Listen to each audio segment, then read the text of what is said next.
G'day, mate. 40 here. So, who determines the narrative?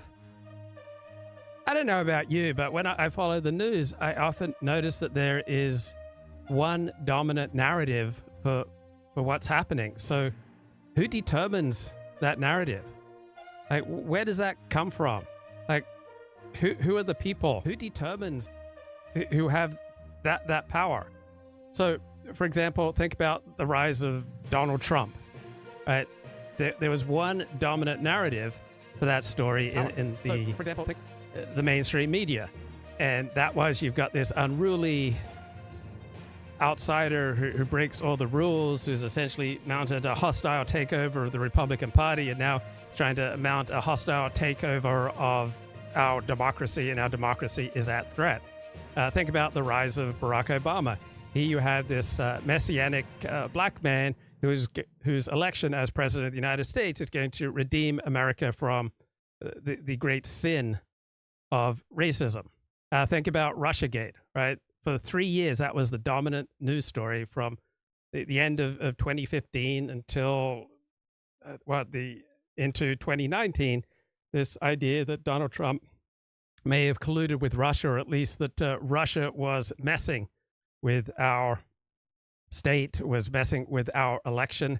So who determined a news story that on the faces of it didn't really make much sense? Whenever I try to read the Russiagate stories, I just get a headache because there was no way that Russian interference was a dominant factor in the election of Donald Trump. It seemed like a distraction from reality, but it met a need for a lot of people to explain the election of Donald Trump. And so even though there were very few facts behind the idea that Donald Trump actively colluded with Russia, and that determined the 2016 election, there was a tremendous demand side for that narrative. So there are at least two factors that go into determining the winning narrative, right? One factor is the supply side.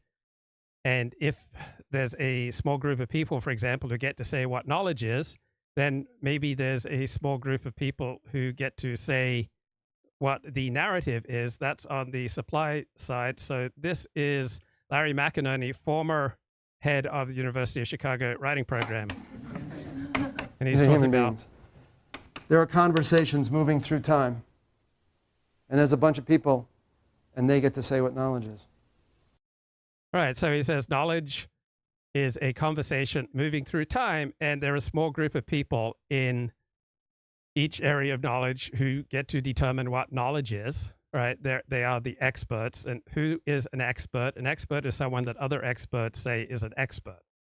And if expertise is way beyond the ken of the ordinary person, then the ordinary person has absolutely no say on who the expert is. And when you look at the publications that academics read, they are far removed from the publications that dominate popular concerns, right? So what goes on in the popular news media usually has little effect on what our knowledge elites determine is knowledge.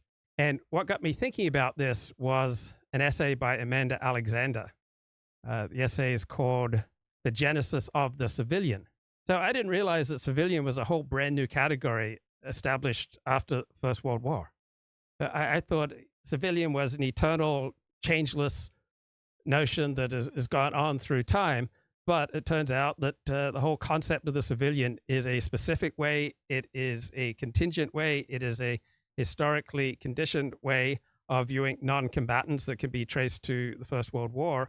And part of her essay notes that the dominant narrative of World War I was shaped by the poets. And it wasn't that way initially, right? There are many narratives of World War I during World War I and in the immediate years after World War I. By the late 1920s, however, the narrative of the World War I poets became the dominant narrative of World War I, to which all other narratives must bow. So who determines that? Right? Who determines that the perspective of the World War I poets was the dominant narrative to which all other narratives of World War I must pay obeisance? I think that's a fascinating question. Who determines when Joe Biden needs to step down? Well, part of that question is based on highly misleading editing of video at D-Day celebrations that just show Joe Biden, wandering off into a void. But when you look at that video from a different perspective, it's not nearly as damning. So we will see June 27 when Joe Biden debates Donald Trump, that what kind of Joe Biden steps to the fore. I suspect that if he gets the right amount of Adderall and modafinil and caffeine, that he will perform above expectations, just like Joe Biden exceeded expectations in his 2020 debates with Donald Trump. So let me think about who determines the winning narrative. Right, so there's also a human demand for narrative, right? How well a narrative meets the demand will affect the success of a particular narrative. For example, most people under stress, most people under duress, most people fighting for their survival, right? Most people who feel that they are in a state of emergency will respond particularly well to narratives that blame outgroups for their problems. Perhaps narratives are primarily determined by those individuals and those groups with the most incentive and the most power to shape the narrative. And so in the United States political system, you've got the influence of different lobbies. So the various lobbies for retired people have proven particularly effective. And so we have shaped our welfare payments to serve people who are retired more than young people, because there are more effective lobbies for people who are retired than there are effective lobbies for young Americans. Think about the influence and power of the Israel lobby, right? Many Jewish leaders since World War II have determined that the very survival of the Jewish state depends upon American patronage, and hence the Israel lobby has been strongly incentivized to make its case, because its leaders feel that the very survival of the Jewish state and of Jews depends upon their efforts. So think about the dominant narrative of Putin's invasion of Ukraine in 2022 and still ongoing, all right? So the dominant perspective in Western news media and among Western elites is that this was caused by Putin's megalomania and insanity.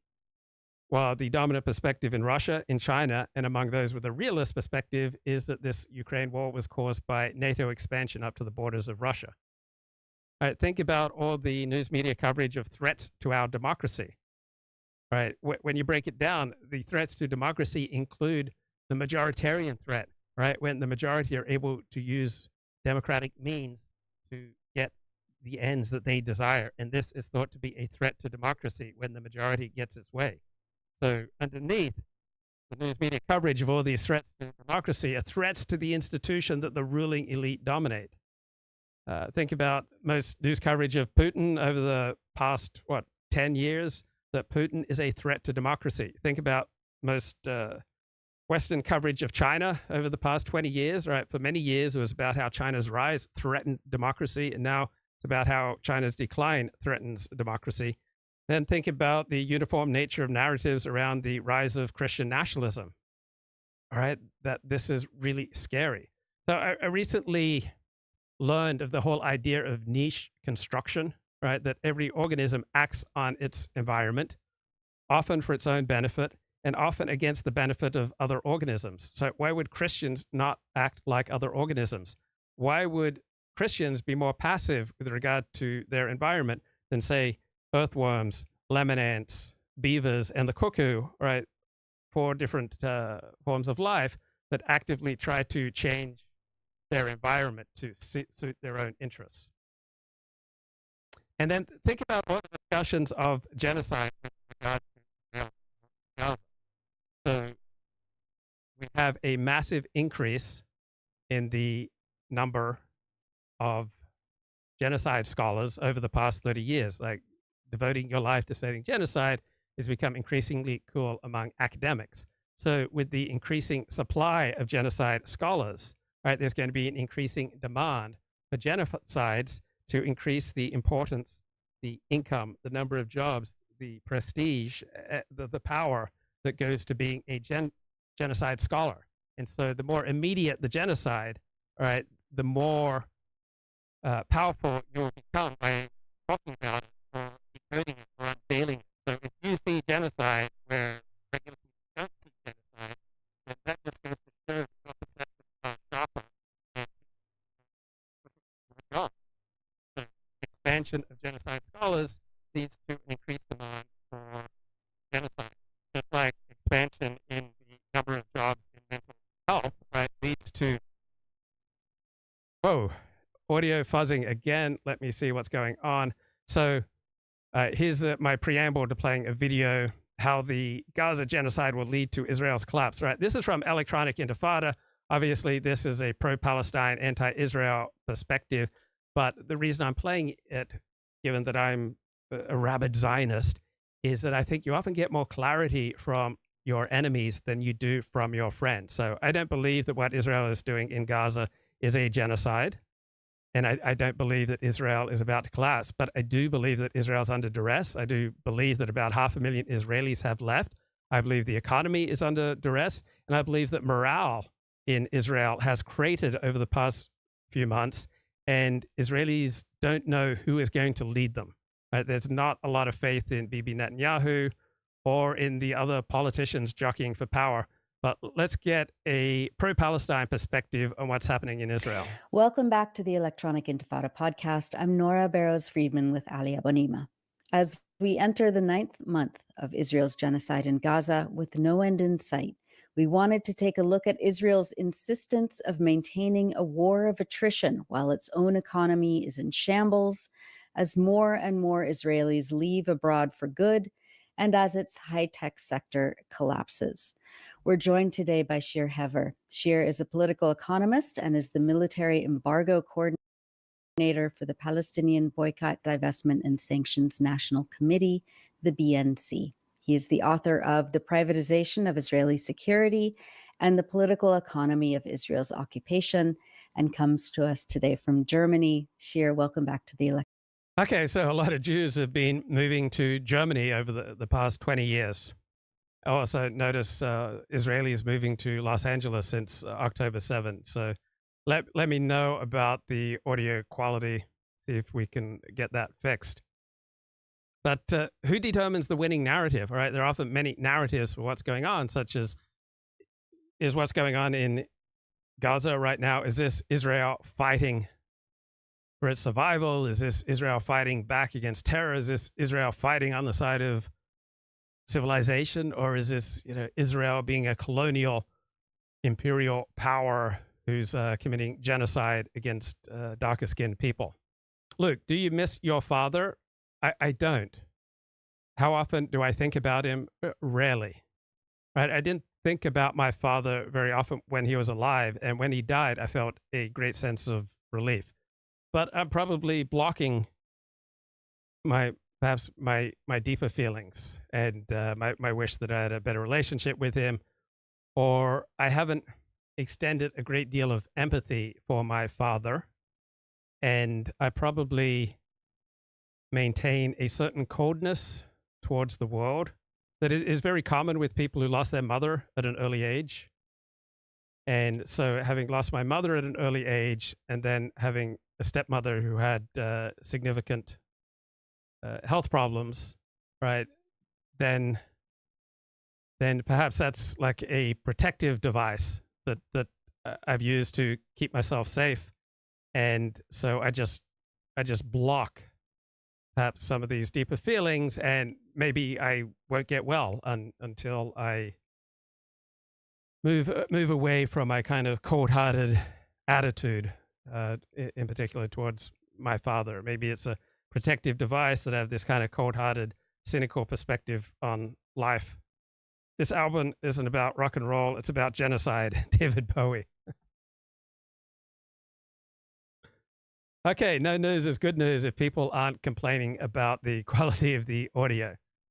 All right, so international humanitarian law and human rights law have become increasingly popular over the past 25 years. So compared to the early 1990s, there was an explosion of interest by the late 1990s with regard to human rights law and international humanitarian law. And so with this increased supply of experts, I would expect an intense jockeying for status, and this creates attention-grabbing pronouncements on Israel versus Gaza as experts strive to stand out from each other, right? So we have an increase in the number of genocide scholars, increase in the number of humanitarian law scholars, increase in the number of human rights activists, and so you therefore must have something to meet the demand for the service of their sense of prestige and importance and their need for jobs, all right? And the more immediate the situation, the more it's in the news, right, the better the job prospects are for these experts, right? Genocide scholars, human rights scholars need jobs too. They need to increase demand for their services, so they need hot new genocides. And if there aren't hot new genocides, they need to manufacture them. Much of the talk about a new Cold War with China and Russia comes from international relations scholars who need jobs, right? They must manufacture demand for their services, just like mental health professionals are incentivized to widen definitions of mental illness so that their group has more income, more power, and prestige, right? The more mental health professionals you have, right, the more effective they are likely to be promoting awareness of the need for their skills, the diagnosing and treating of mental illness. This will lead to more people getting diagnosed as mentally ill, even when they only suffer from normal adaptive amounts of human sadness. So professions, just like individuals, are primarily out for their own good, not the public good. One economist estimated human selfishness is operating at about a 95% level, that people put about 95% of their efforts forward to secure their own interests, right? The more professional moralists your society produces, the keener and more effective they will be to promote a sense of sin among the people so that their services receive more demand, more income, more power, and more prestige. Because after survival, the strongest human drive is for status. And sharing these thoughts with a PhD friend who says, this seems really simple, but it really cracks the code on everything. I became an expert in one particular area, and then suddenly I see it everywhere. Sometimes it's about being able to spot things more easily, but perhaps more often it's about manufacturing what I need to imagine myself relevant. Good thing I left academia. Well, think about firefighters and their leaders, right? They go around to classrooms and buildings and gatherings, and they see everything through the prism of their particular profession, what will reduce loss of life from a fire. And so this perspective dominates all other perspectives. So even if it's hotter and more uncomfortable and less fresh air to follow the direction of the firefighters, they will still try to impose their will. When I look at a garden, all right, the first thing that I look at is its drainage, right? Due to my 3 years working in landscaping from 1985 to 1988. So between the ages of 19 and 22, I worked in landscaping, and I just keep dealing with drainage issues in gardens. I remember one time I was working at the home of this man I really admired, Doug Hanslick, in the Rockland, Roseville area of Northern California. And I kept working until about 2 a.m. because I had to, I wanted to just get it over and done with because I was working beside his front drive. And I had to dig down about 4 feet to get to this big drainage pipe. And then I had to bang a hole through the drainage pipe to snake in some plastic to allow for drainage of his garden. So when something big is happening, people want to jump on the bandwagon. And so when human rights is big or genocide studies is big, right, people want to jump on that bandwagon. Right, this is the electronic Intifada. They have an opposite perspective on the war in Gaza than I do, but I think you often get more clarity from your enemies than you do your friends. Electronic Intifada podcast. Thanks for having me. It's good to be here again. Good to see Hi, you. Shir. It's really good to talk to you again. Shir, Palestinians in Gaza are victims of an ongoing genocide being perpetrated by Israel with broad support of the Israeli Jewish public. At the same time, there is a military war between the Israeli army and the resistance on the ground, which Israel appears to be losing.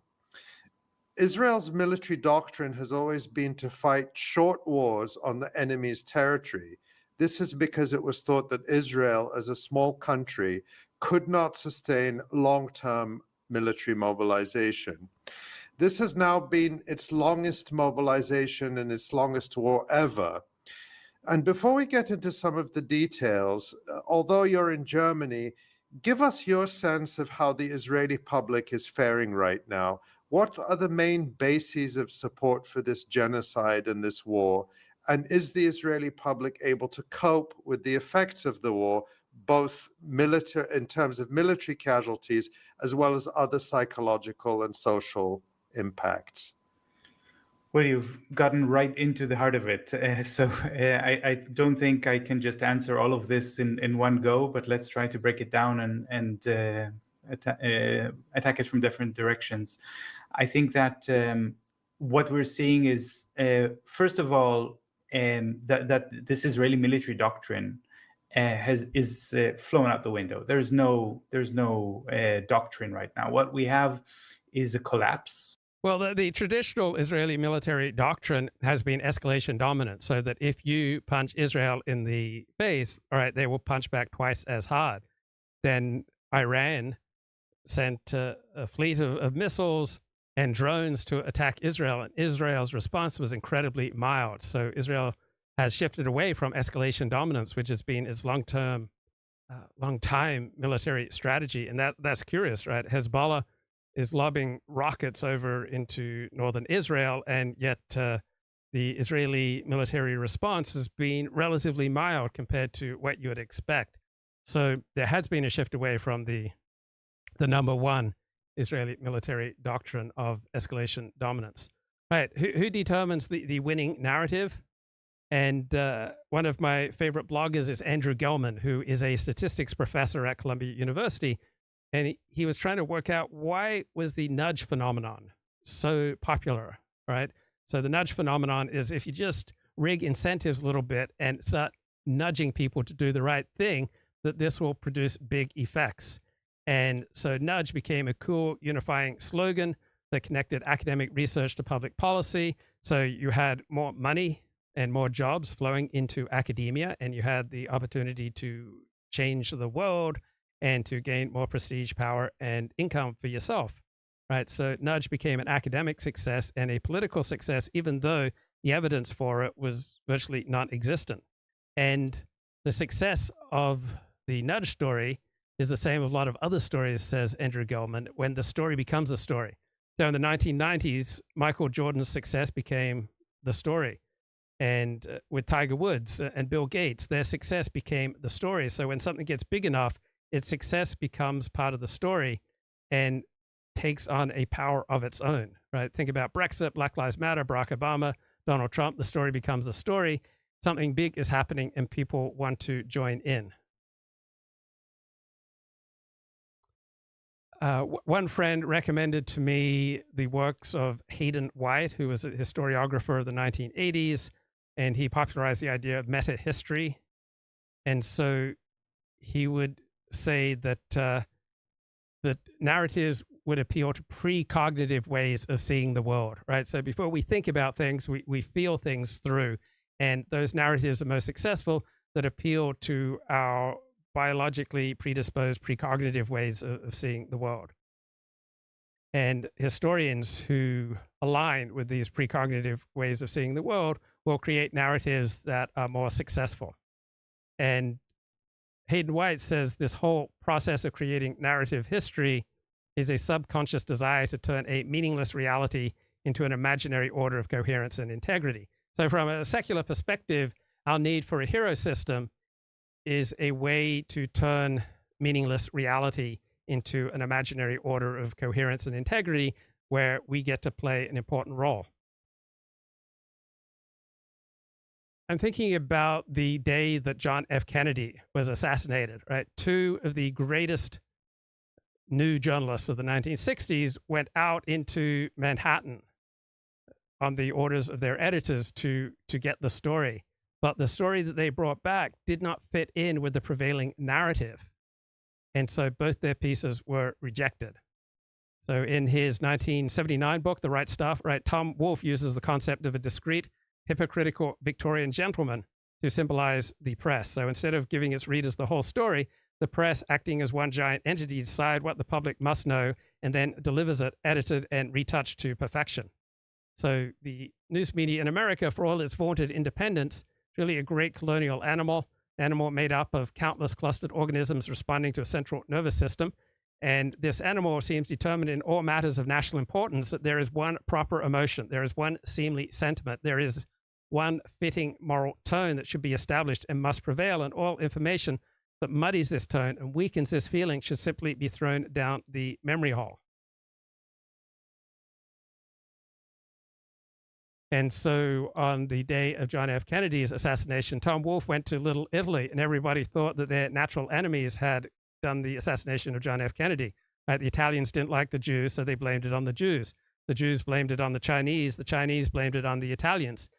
And Tom Wolfe says, I thought these stories were hilarious, but when I got back to the newspaper, I'm sitting there looking for my piece, and it's not there.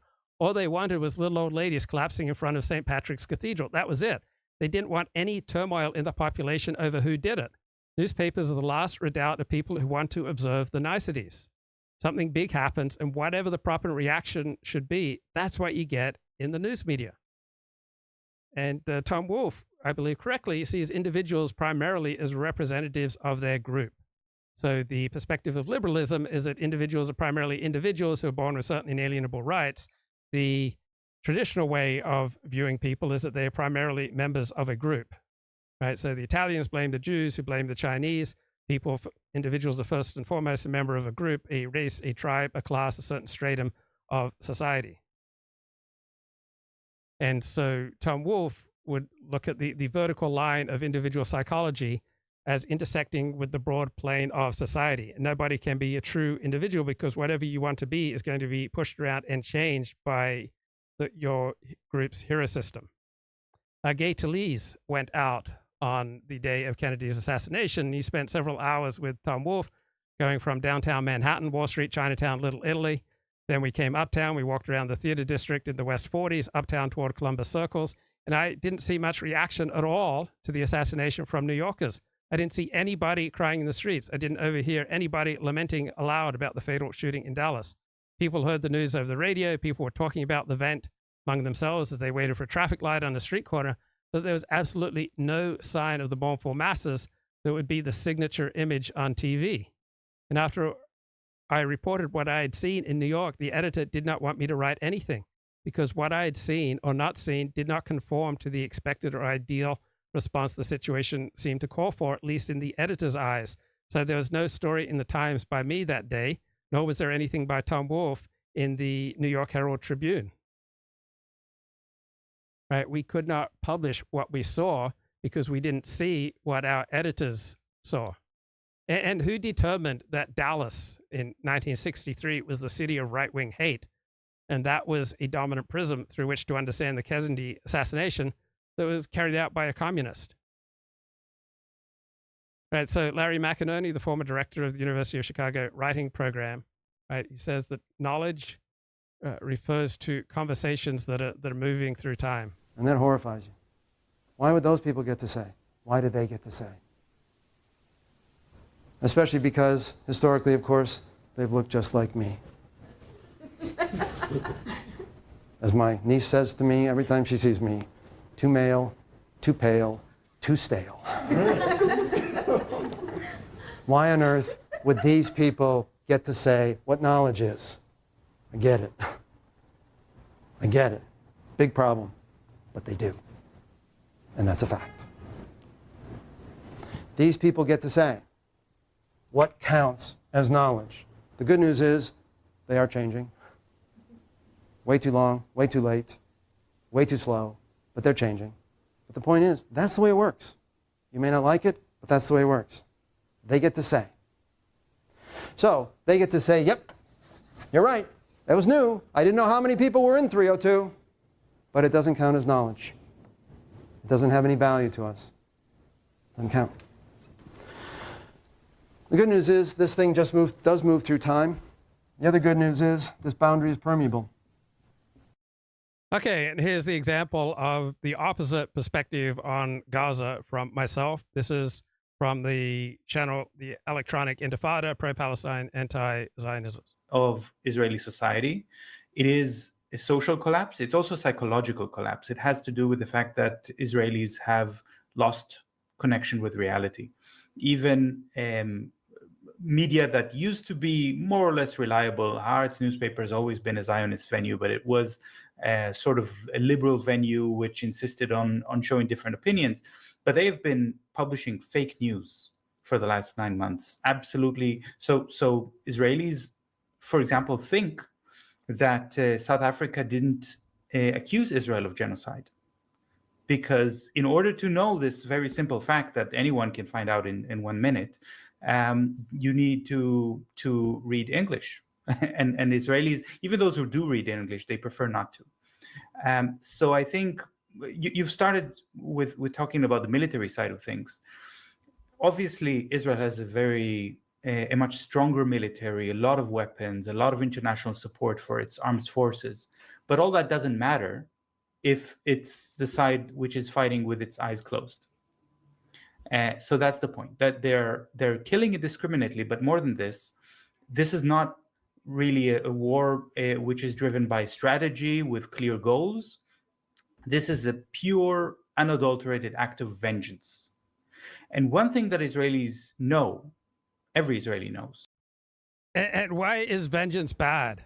Right? All punishment comes with a significant element of vengeance. So if you create room for any kind of punishment, you are essentially acceding to the legitimacy of vengeance, right? The desire for vengeance, right, drives all forms of punishment.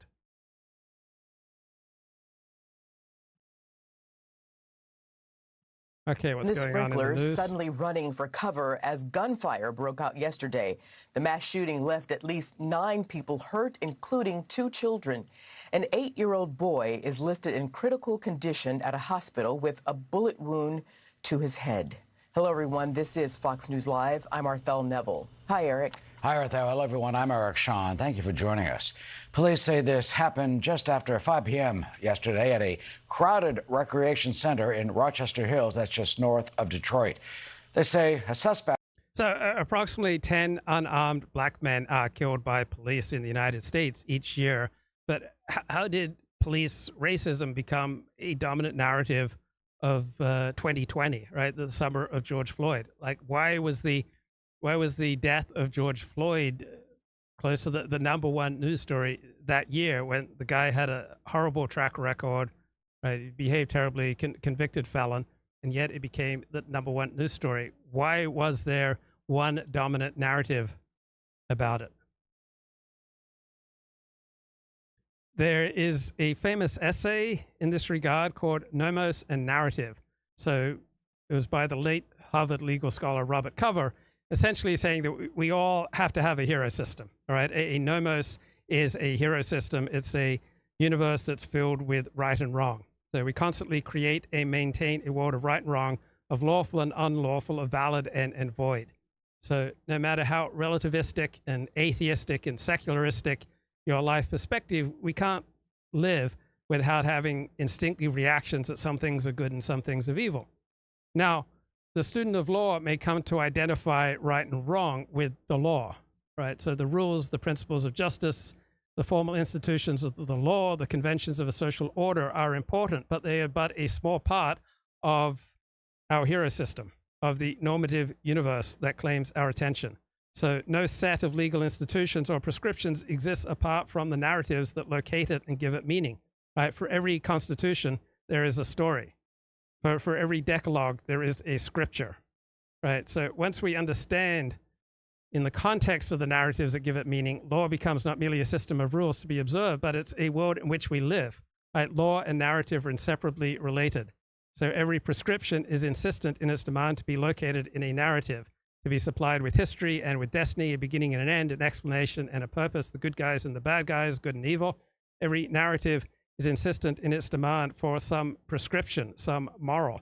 So history and literature play a significant role in our universe. We can't escape it, and we can't escape the need for a prescription, which in part is the law, right? Even when it's embodied in a legal text, this legal text cannot escape its origin in a narrative, its end in experience, right? We experience life on the basis of our narratives, which in short are our hero system of what is heroic and what is cowardly, what is good and what is evil.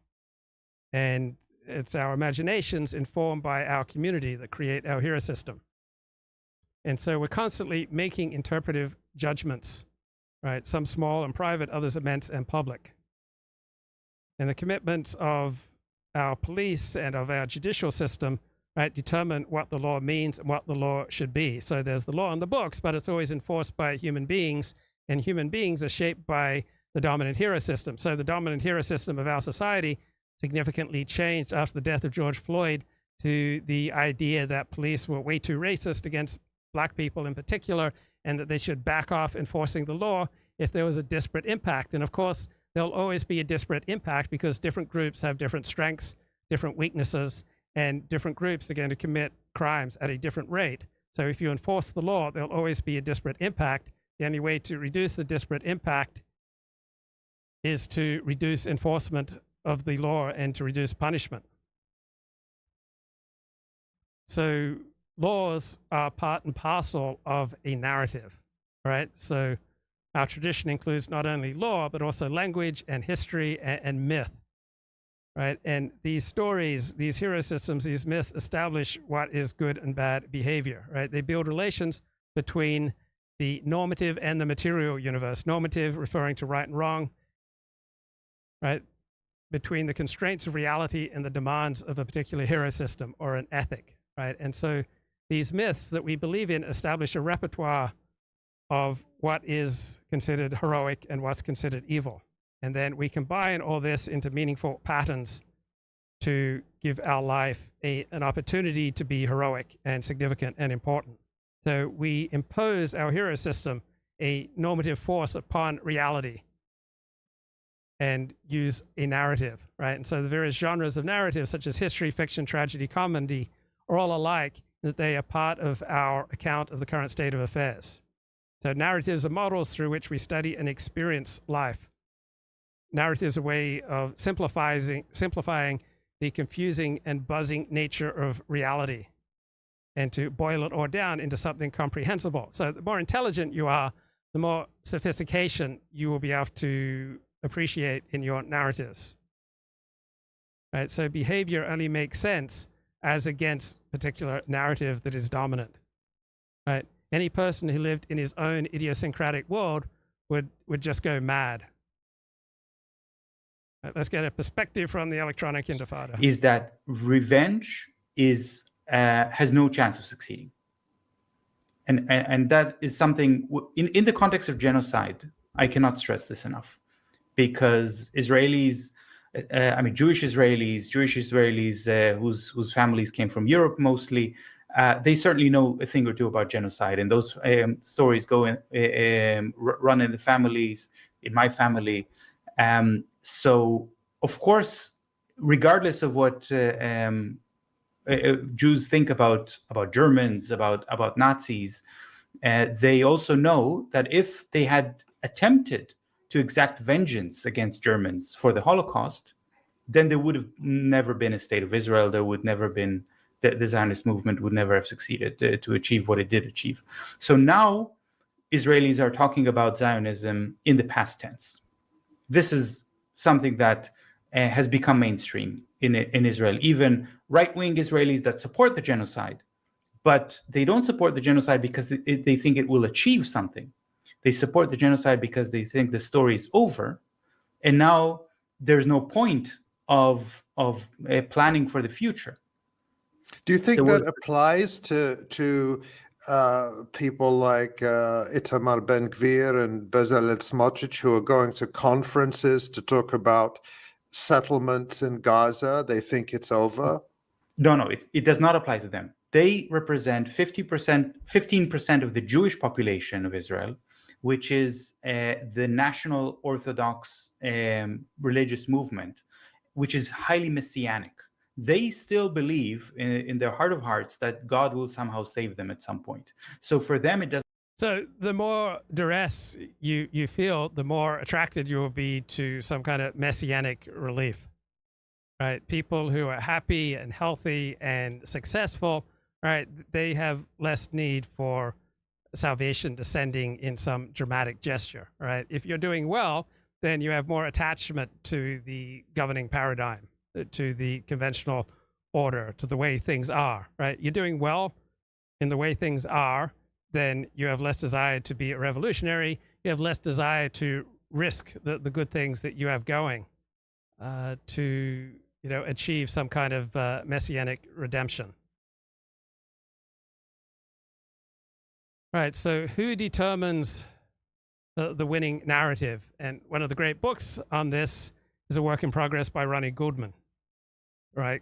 Conservative claims of cultural oppression. And he talks about liberalism is now viewed by conservatives as an overarching cultural narrative of which the policy prescriptions are only symptoms. So a good deal of the support for Donald Trump comes from this idea that the elites who dominate our society are part of the left or the center left, that they dominate our institutions, and by voting for Donald Trump, we have an opportunity to overthrow them. So elite rule depends upon a divided people, right? Because with a divided people, the elite can make coalitions with, say, the most educated and the least successful, which is the Democratic Party coalition.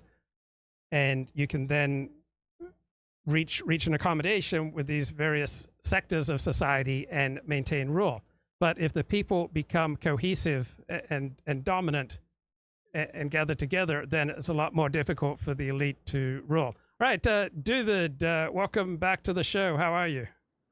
Baruch Hashem, God bless. Okay, anything that you've heard so far that you'd like to comment on?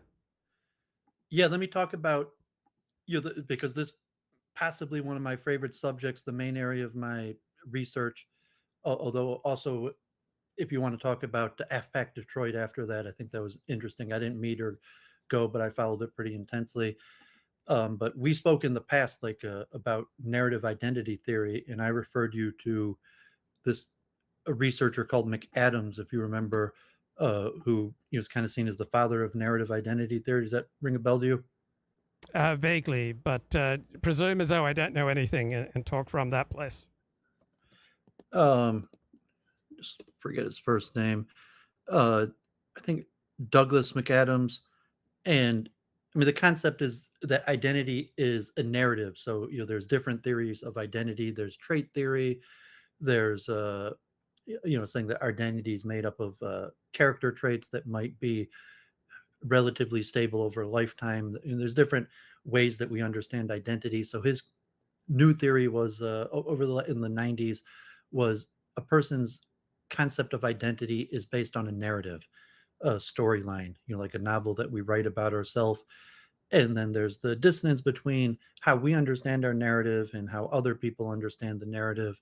And it could be formed by key events, major players, and also just who listens to us in the sense, like I have my concept of my identity, which people tend to believe themselves in a more positive light, versus other people who might believe themselves to be in a more pejorative light, versus the people that are actually your audience to listen to you talk about yourself. So this is the way I understand things, and I'm kind of the hero in my own story, and I'm going to base these key events, these things that made me who I am.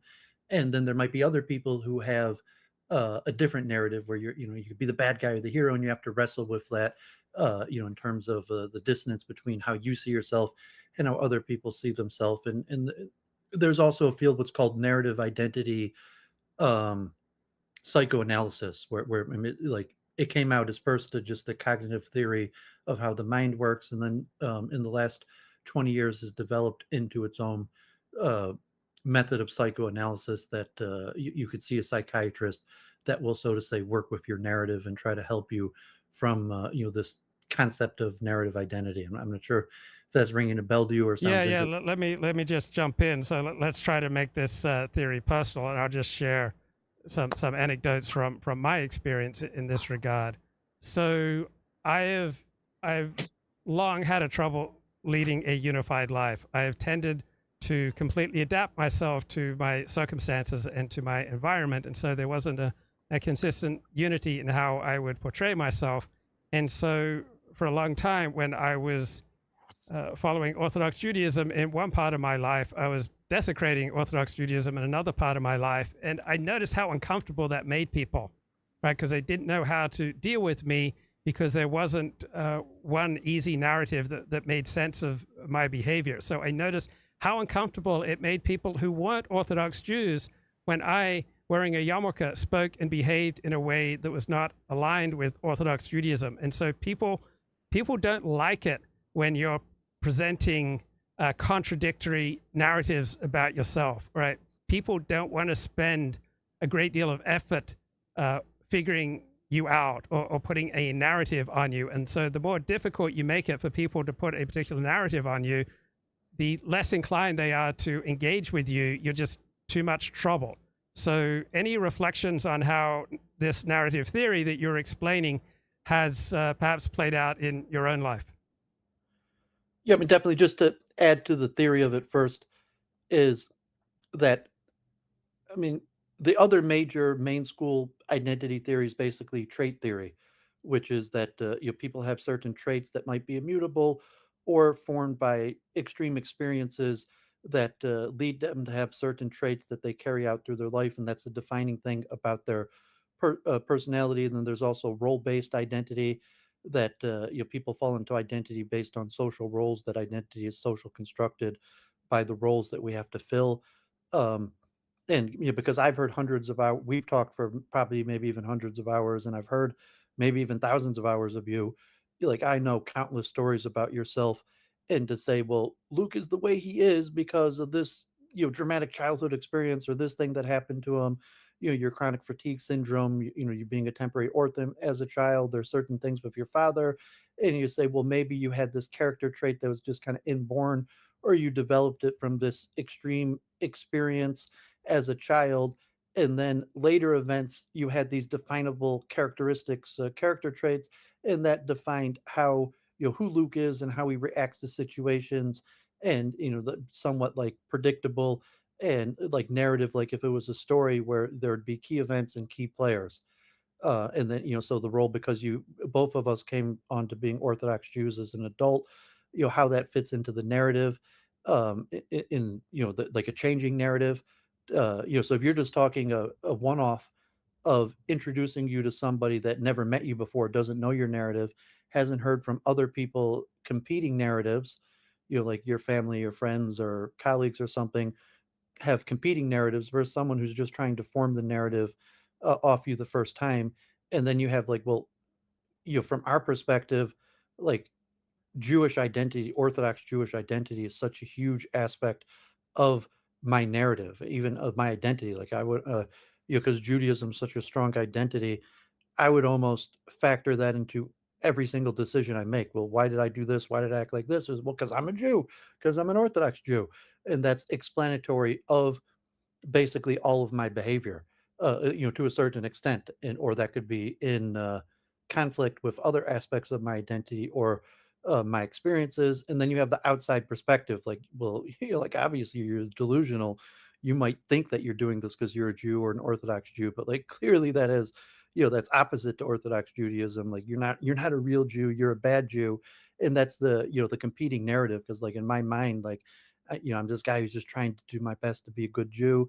And at least for a period of my time, large period of my life, being a good Jew and being a good person were basically synonymous. And then, then you have the severe dissonance of running into people who say like, well, no, being a good Jew and being a good person are not synonymous, or the Jewish pushback and saying like, like like you're not a good Jew at all, or the expectation level of what it means to be a Jew. And we've talked about this a lot in the past, where people who have high expectation, pattern recognition of what it means to be an Orthodox Jew, and could look at me or you and say, you do not fit into my expectations of what I would see from an Orthodox Jew at all.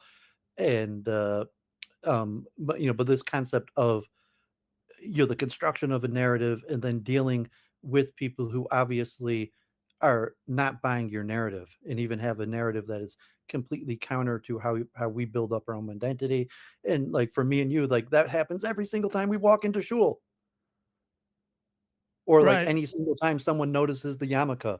It's like this kind, because like our narrative doesn't make sense really. Like, even from a perspective, like, because I'm me or you're you have to have a narrative that makes sense to yourself. But from like a larger perspective, neither of our narratives really add up. And like any person who just like, Luke Ford, yarmulke, how am I going to put the two and two together to create a narrative for that? Right. It verges on the impossible to maintain a narrative in the face of opposition from the people most important to you. So, for example, in my journey through Judaism, and I initially converted in 1993, I've only had two people, and one of them was kidding, who did not accept my conversion to Judaism. And so, if every synagogue I went to, or among every Orthodox Jew I met, there was this denial that I was a fellow Orthodox Jew. It would be impossible for me to maintain my identity. And so I'm thinking about delusional identities that I've taken on, or I went to an acting class circa 1995, and I behaved quite crudely, and I was wearing a yarmulke, God forbid. And the acting teacher had to stop the class and say, we're going to maintain a certain level of decorum. So I'd just done a skit where the release of flatulence was a major theme in my one-man performance, God forbid. And the teacher had to stop the class and insist on a certain level of decorum that I, as a person wearing a yarmulke, had broken. And I remember how awful I felt, that I felt out of control. And I have felt out of control most of my life because I've had just a heck of a time trying to align my behavior with my narrative. All right, my narrative is that I'm a good person, that I am a worthy convert to Orthodox Judaism, that I am engaged in a heroic project, and yet so much of my behavior has been petty, juvenile, attention-seeking. I've been a sex pest, and it was just excruciating to be constantly deviating from my own narrative in my behavior. And frankly, getting on Adderall just made all the difference in making it much easier to align my behavior with my narrative. But it takes an enormous amount of strength to try to maintain your narrative in the face of denial. So I've thought of my live streaming as a heroic journey, particularly since 2016, 2017. And then I look back on it and I see much of it as juvenile, as having no standards, so that I just allow anyone to come onto the show just for the shock value and the entertainment value. So I now look back on much of the stuff that I did prior to 2020, and I don't see much of it as heroic at all. I see much of it as lacking good judgment, good sense. And I kind of recognize that I was somewhat deluded in my perspective, that I was, engaged in a heroic narrative. Do you have further thoughts on this line, Dooovid? Yeah, I might have been speaking a little bit hyperbole, just saying like people reject you as a Jew outright, but they just reject your narrative, your understanding of how Judaism, or what Judaism plays in your life, or aspects of whether you're a good Jew or a bad Jew. What McAdams goes into great detail in the basics of what you're saying as the essential, what it means, narrative identity and narrative identity theory, and that the person themselves has to construct themselves in a positive light, or victim of circumstance, would be better had circumstances been better, or you're just generally judging themselves favorably, or even friends, people in your corner. Maybe both of us liked Orthodox Judaism. Like, people are in your corner, they want to see you for who you could become, not who you are, or have some sort of becoming understanding of you that fits positively, that like, okay, even though we might have all these defects right now, that through the community or good friends we could overcome these defects and become that hero. You might also look into, I wouldn't be surprised if there's, especially LA, Hollywood, if there's experts in narrative psychotherapy. I'm not sure if you would actually consider like enlisting, but I wouldn't be surprised if especially synagogue networks, that there's even prominent Jews that you might even loosely know through Jewish networks that are narrative therapists. But yeah, we've talked about this in the past, and I just thought that was an important aspect to you're talking like the winning the narrative as an individual. And we talked about that in the past many times also, like Entourage, dealing with difficult people, where you're always part of a group where you have your negative aspects. There's the people that just don't like you, they don't think you belong there, they don't think you make the cut, and they have their evidence, their reason. And like, so the guy who likes you, he might also be aware of the evidence against you, saying, well, like I always mention, when I day traded, my wealthy friend that was pretty charitable and would buy everybody food or pay for everybody, and then occasionally he would want a favor, and he would bring up every single time he ever did a favor for you and be like, come on, you're not going to do this one time for me. That time I did this and this and that. And, so if you looked like the Perkyovos, every time we do a good deed, it creates a good angel. Every time we do a bad deed, it creates a bad angel. And that comes out in narrative. So it's like an entourage or a wealthy person, an opportunity, could be dating, any form of competition where you have those good parts of your narrative is like, yeah, Luke, he's a great guy. Like, he did this, this, and this. And then you have your detractors like Luke, like, no, stay away from that man. He did this, this, and that. And both might be true. And, so to deal with that as an individual, and, then it gets into role identity theory, what roles you play, based on your narrative in social. So you could fall into being cynical, being a class clown, being a, charitable, nice, or whatever, because that's the role that's expected of you, versus maybe your true identity, based on your immutable characteristic traits that you might act on or you withhold. So because we both like psychology, just mentioning that. But if we're talking about narrative, like group narrative, where we're talking about Israel, Palestine, or politics, then we're talking about group narrative. Right. Let me jump in for you. So you have a narrative that you are a friend of Jews, and that you are engaged in a mission, in particular to those with anti-Jewish narratives. And then you've had challenges to that particular narrative that you've presented. And so I would expect that the more fierce the denunciations of your narrative, that you have felt less strength and less ability to carry on with your online narrative of making the case for Jews among the enemies of the Jews. So that's one example of your narrative that has attracted opposition.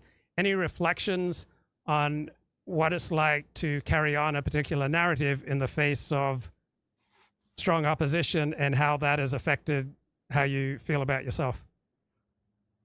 I divide into two categories. One is intention, and then two is outcome. And they're linked. And to say, most people, their narrative has them as the hero who has good intention and the victim of circumstance.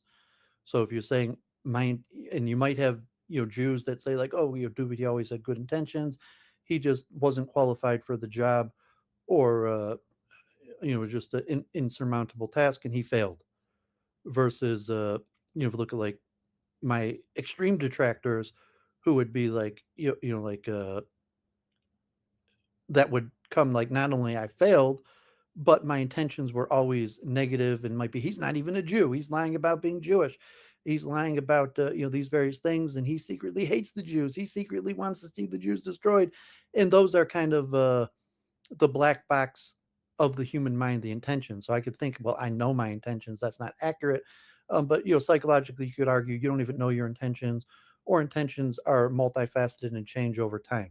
But the certain level of the intentions, those are kind of largely pointless battles because they're unknown. It's hard to measure, and another person to claim that they know your intentions is very border, like you can't know another person's intentions. It's very difficult to even know your own intentions. Then you're talking about outcome, and then you're saying, well, did Dooovid have net positive or net negative, and then how do you measure that? And even say, well, Stephen James Brundle, I de-radicalized, I positively changed a handful of people, but maybe also I reinforced negative anti-Semitic stereotypes, so some sort of like larger narrative. And you can do the same for yourself in terms of like me and you both enjoy the deep dive into the human heart, human mind of intentions, but that's still largely a black box, versus some sort of like quantum, you used defined to me, which I liked, the JQ in general, net negative or net positive. And you say like Dooovid, Luke 4, net negative or net positive for the Jews.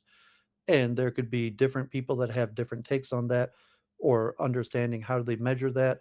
And I don't know if that means Yeah, something but to you. you're kind of avoiding, I think my question was that how strong you feel and how desirous you are of live streaming will depend upon the kind of feedback you get. So if you're getting more feedback undercutting your narrative, you're going to have less strength to live stream. Yes, I'm saying dividing it into two realms. So the No, I'm feedback talking about about your personal experience. Stop trying to theorize it. Talk about your own personal experience. We all have more or less strength, and it takes a great deal of strength to live stream. And so, what's it like trying to summon the strength in the face of feedback that undercuts your narrative? Your personal experience, not the theory. Yeah, but it's my own personal experience. I'm just dividing that into intentions and outcome. So, um, my hate watchers or something. I don't even know if I have that many hate watchers. Although, even the small audience I reach now, still has a decent percentage of hate watchers that, so if I have a handful of people that still think I have good intentions, even though I failed, like he's a good guy, he tried, he just failed. And, did I fail due to my own personal failings? Because, I didn't work hard enough. I didn't study hard enough. I didn't listen to the advice and the feedback that was given to me. Or did I fail just because it was an insurmountable task that really couldn't have been expected uh, to have succeeded in the first place versus some sort of objective measure, like was Dooovid a net positive or a net negative? And, we talk about AFPAC coming to Detroit, and like, God forbid, I was looking at it um, like I was thinking of going down and like hang. I was like, oh my God, like I know like half of these guys there. And like I actually had semi like friendly dealings with a lot of them because we spoke and it's kind of honest and straightforward. And I think, well, they're not really my friends. Like none. I mean, we're kind of like friendly or cordial, but it's saying like certainly those guys aren't my friends. Um, and he's like, well, it was net negative. Like, God forbid, all these people were in Detroit, and was Dooovid successful or not? And then like, did Dooovid have a positive impact in my conversation with Keith Woods, Lucas Gage? You spoke to Nicholas Fuentes or different people, and You keep yeah, avoiding my question about how much strength you feel depending on receiving feedback that undercuts your narrative. It's very hard to sustain a narrative in the face of opposition. So you're not talking about your own personal level of strength. I physically am weaker when I receive negative, devastating feedback. I can do fewer push-ups, fewer pull-ups, and fewer live streams when I am receiving overwhelmingly devastating feedback. I feel weaker and I'm less able to, and certainly less inclined to live stream when I'm feeling weaker in the face of devastating feedback. I'm trying to pinpoint it onto your own coherence and strength when your narrative receives devastating feedback. yeah. I mean, I completely switched my narrative, and now I basically look at myself. I'll even self-proclaim myself to be a failed Balchuva. Like to when we first spoke, I considered myself, like an integral, important part of the Hasidic community, and I was doing a special service based on my background and skill set, and the rabbis I worked with, and because of negative feedback in terms of just rising anti-Semitism, my inability to produce results, I changed my narrative, but my intention. So I think like, I try to be honest and introspective and say like, well, I do have some negative intentions. I try to transcend to change those, but like generally, I still have a sympathetic view to. I tried my best. I wanted to do good. I love the Jewish people. Even now, if I'm accusing Israel of, God forbid, being guilty of genocide, it's because I love the Jewish people and am using this strong language because I want to stop Israel from doing what they're doing, not necessarily because objectively, like that's what the word means, because objective, like I want to change the course of outcome, and maybe by hyperbolic speaking could have some influence on that. So, definitely like since we first started talking 5 years ago, where I was, just this happy merchant Hasidic Jew who thought I was gonna, change the world in the hearts. Um, Now I'm just like a failed Balchuva. Like, I tried, I failed. Part of the fault's mine, part of the fault of the circumstances. And However, I still have some positive feedback. Like the Stephen James or people who still watch my programming, people who message me and say I help de-radicalize them, or speak to me, and or even some people still call me rabbi. Like relatively, like don't give up, and even in the Jewish community, people I know IRL. So that little bit of positive feedback um still keeps me going and could still, um, internally vindicate my sympathetic view of myself.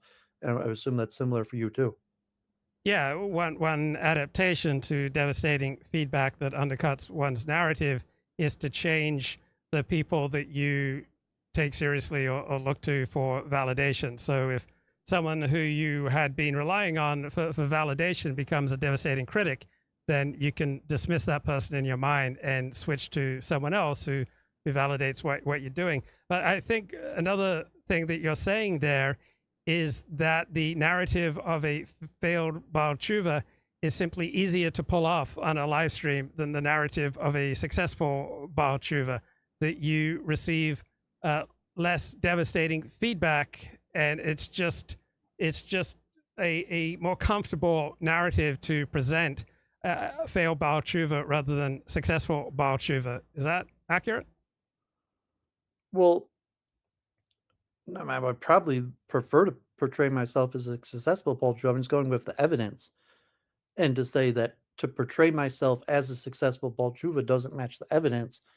And so to say I'm a failed Baal, why do I have all this knowledge? Why do I know all this stuff about the Jewish community? Why do I know all these people? It's because I was a Baal Tshuva for 20 years. Like I went to shul, and I still put on tefillin today, and said all the Sabbath prayers and so on and so on. But like I think it was, I don't know if it's self-serving. No, I'm saying it was based on my accepting the evidence that I failed as a Baal Tshuva. Like, so like I don't think it's beneficial for me to portray myself as a failure, other than the results. Well, Just I would say that the the sense results of are who's going to more believe me if I comfortable. portray myself as a successful Baal Tshuva? Right. No one's going to beat up on you if you say that you're an unsuccessful Baal Tshuva. So you are reducing your vulnerability compared to claiming you're a successful Baal Tshuva. It's as though, let's say I went on here and said that I was a successful moneymaker, right? Then people would have an incentive to take me down and point out various revelations of my poverty.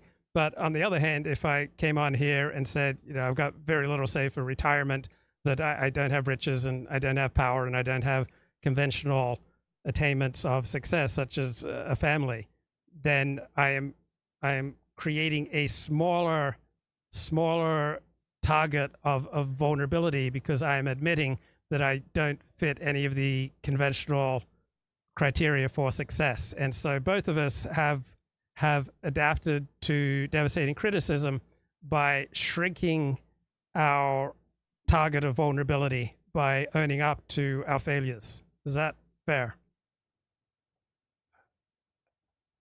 Yeah, it might be fair. I mean, I guess if you're looking, you're within like a narrative. Is there a true narrative? And you question, there's no such thing as a true narrative. And saying, well, was it I had a positive view of myself and then I humbled myself based on the evidence, or I just recreated a narrative that worked, that made me less vulnerable, that was safer. And you're saying that's kind of, you could define that as a more true narrative in either of our cases. Like, when we first started streaming, it's like, well, and a lot of that is failures in my own personal life. Like when we first started streaming, I was a leader at the downtown synagogue. I was intimately involved with Chabad. Like I still had connections with all this Hasidic people in Brooklyn, and a lot of those connections faded away. And to portray myself as kind of a spokesman for Hasidic Jewry um, became more and more clearly a false narrative. And say, well, was it always a false narrative? Was I always deluding myself, or was there a period of time where that narrative was true, and then circumstances changed and I adapted my narrative? Or say it was a delusional narrative in the first place, and that could be examined, or different people could have different outcomes. Um, and it's like, yeah, my narrative identity is basically a protection mechanism, but also a success mechanism meaning, like a fake it till you make it. If you could, the purpose of a narrative has two purposes. One is internally, for your own personal psychological well-being, you're just between you and yourself, and then how you present yourself to other people. So, also when we first started streaming, I had much different expectations of what would happen. In terms of, maybe I would have, risen in the ranks of, Chabad or this Hasidic community hierarchy. Maybe I would have risen in the ranks of, Jewish organizational life of the downtown synagogue, but none of that came to fruition. And so it's just per force, I had to adapt my narrative, and then saying, well, my narrative, and saying when I adapt my narrative, there's two ways of doing that. One is to just say circumstances changed. So it's like a novel, like that was true for when we first met. And then circumstances, life outcomes changed. And now I have a new narrative that was beyond my personal control, or by reworking that it was a false narrative all the time. And it was just internally, psychologically, that I finally came to accept that how I saw myself wasn't accurate. And personally, I say I don't know the truth among that, and I still flip. I still flip at that. Internally, my internal struggles, which I assume you have, some sort of similar psychological, difficulties of, did your narrative change by circumstance, or was your narrative false the whole time? And so you just change your narrative to match reality, or does your narrative include that this was true for that period of your life and then change with circumstances? Right. It's impossible to participate in a community where nobody accepts your narrative. You have to have a handful of people at a bare minimum who accept your narrative to you have to participate in that community. Now, in my experience of belonging to various synagogues, I've always had at least a handful of people who were sympathetic at least to my narrative. I can't imagine belonging to a synagogue or to any group where everybody was skeptical or dismissive of my narrative. There has to be, a number of people who become a safe space for one to continue participating in that community. So I can't imagine going to a church or a synagogue or to a stamp club where you didn't have a number of friends. It would just be, it would be impossible for me. I mean, how many people would you need to be at least sympathetic to your narrative to participate in a particular community? But shul, like, I guess you at least need someone sympathetic to sit next to talk with. Yeah. Like, maybe just to pray, and I'm gonna just go in there and pray and then leave. And like, I mean, we talked about this at length in the past. Like, I always had detractors at every stage in my, really my whole life, but especially my Jewish journey.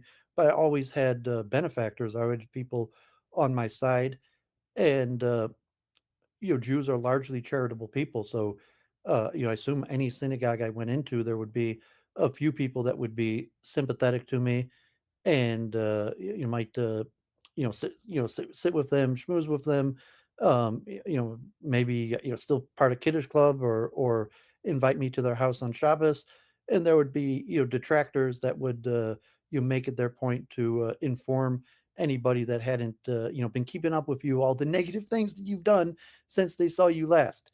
So I would say it's always dynamic like that, and so like the balance where you got zero people versus some sort of balance where things are shifting against you, where how many is it, two or three friends in synagogue or one friend, and then also a lot of times that's circumstance, like, beyond your control, like your one very good friend in synagogue moved, or like a rabbi's assistant or someone like that who was always sympathetic, friendly to you, someone who had some sort of power in the community and leverage that power for your benefit. They pass away or move, and so that's the circumstance also.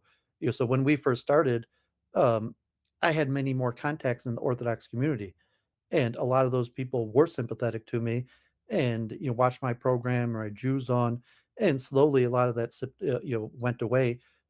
And so I would say online or in real life, it's going to be like that. I mean, I know from your own background and your biography and all they're talking, like, the stories of how that's happened to you, and saying just one sympathetic person not being there any longer could make a huge difference. Yeah, I remember once I went on a hike and I ran into a bunch of guys from my synagogue at the time, and it was just really painful to think that I realized it never would have occurred to them to ask me to accompany them. So I was out hiking on my own, and I would have much more enjoyed hiking with a group. So I assume that you also have undertaken many activities alone.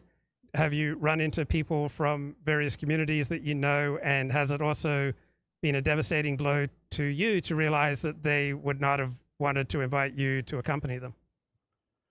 Um, well, I was kind of informed of that from the beginning, and knew that I would never really kind of be like an insider in Judaism in that way, and that's why I kind of fell into these peripheral roles, and we've discussed that at length.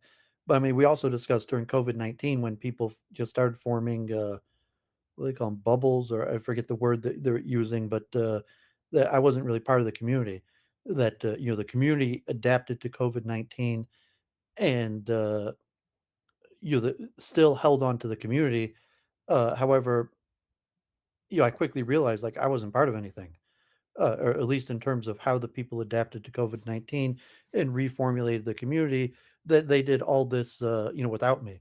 So like getting invited to weddings, or uh, different social events, to Shabbos and various things. And like a lot of times, I think I actually, because a lot of times people are nice to outsiders, or to make yourself useful, that I was actually more of a Jewish insider than a lot of fellow Jews. Although like certain circles, like I never got married, the little cliques at synagogue that always hang out with each other, I wasn't really part of. But because I actively served the community, I was privy to being a direct assistant to community leaders and rabbis, and a certain maybe information level that even other Jews didn't have. So it's usually dynamic. But we discussed in the past, it was COVID-19 that that hit me, that I'm not part of this. These people are moving on and forming their little bubbles or cliques, and I'm not part of any of them. So, among the most popular types of feedback that I've received over the course of my life is, I don't get you. And people simply didn't want to expend the effort affixing a narrative to me because there were just too many contradictions. So they just used the feedback like that, I don't have the bandwidth to deal with you, or I don't get you. Have you had the experience of wanting to be close to people and realizing that they simply didn't accept your narrative and therefore wasn't going to go anywhere? Yeah, I mean, really, my whole life, even before I got serious about Judaism, even as a child, like I was always an individual and unique, and there were people sympathetic. The one and only Dooovid. Like this unique character. He's different than other people, and the people are sympathetic. To you, say like, this guy's different. You can't understand this guy as a personality type. He's one of a kind, and you're probably like that also. And so you have sympathetic people that look at you as you're the protagonist in a hero's journey, versus other people who just look at you as weird and should be avoided. So from a child, I got used to that, where there was social interactions, um, where maybe the majority of people kind of thought I was weird and avoided me, but there were a few people that looked at me as having unique, uh, special abilities or special purpose, and you would defend me, would include me, and so that I've always worked with that as part of my identity. And I would assume that you're similar with that, although maybe you had less realistic expectations to me, where I kind of always recognized that the majority of people were kind of against me, or if I was conspiratorial, it's like, well, I've got my backers, I got the people that recognize my greatness, but the majority of people are always going to be against me, as where maybe from my perspective, were delusional in looking at that you thought like the majority of people liked you. Well, people have said to me that my narcissism was the problem, but much of my life, narcissism has been the solution, because even though it was delusional that I was special, it gave me the strength to keep going. So how much has a delusion of your own uniqueness and specialness and greatness giving you the strength to keep going in the face of painful reality? I would say I'm pretty reality and evidence based. Like I'm an engineer in training, and I mentioned like even now, where kind of the only positive thing I have going for me is a chess coach, and that's something it's like well you could be uh demonstrated. Like I'm a former junior champion. I'm one of the best players in the state. It's something that could be fundamentally demonstrated, factually, and so have some part of my identity that uniqueness that could be verifiable. Uh, versus kind of like diluting. Saying well I'm unique because like I'm a leader in the Hasidic community, and to say well that collapsed. I'm not a leader in the Hasidic community anymore. Although there are I still have some Hasidic friends. I still have some people that and most of those people who are sympathetic, like I'm a unique protagonist in a special story. Like I'm on my and a lot of that's based on probably for you too, like okay well you're a convert, like I'm a half Jew. I had these special difficulties. I'm not expected to be like everybody else because I'm fundamentally different. And they could look at me as the protagonist in a hero's journey that's interesting to them to follow my story, as opposed to detractors. They're not usually going to follow your story unless you're causing problems to them or dissonance to them in their narrative, which could also be because I'm presenting an alternative narrative.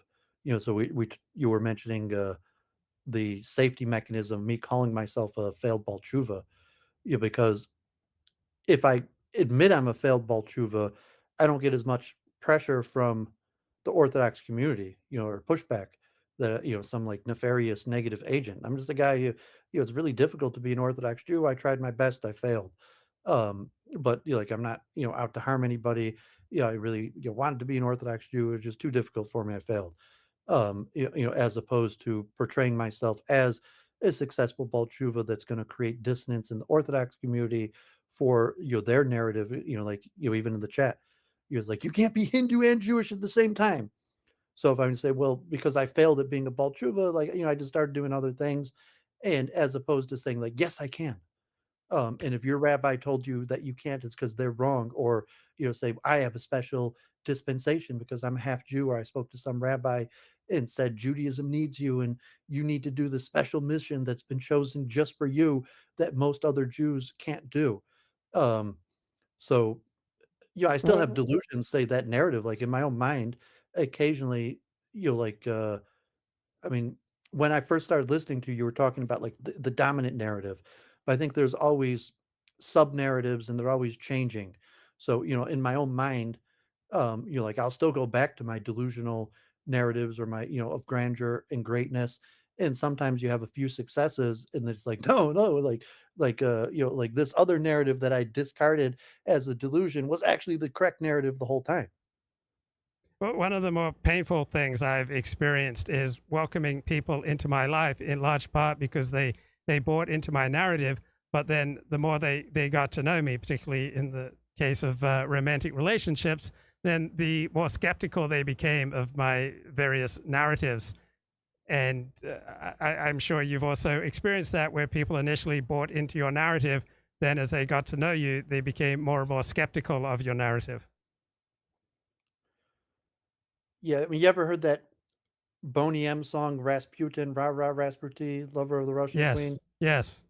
And then the part at the end where like they have the voiceover and it's like as more and more people knew his delusions of grandeur, the call to stop this ridiculous man became louder and louder or something. I forget the exact voiceover, but you think like, yeah, like me and you might both suffer these delusions of grandeur, and it could be especially like in a naive Orthodox Jewish community, sometimes you could get backers in the Orthodox community to buy into your delusions, and think that like, oh, like maybe Dooovid is like our savior and he really is going to transform and get all these counter Semites to change their mind and like us, or something like that.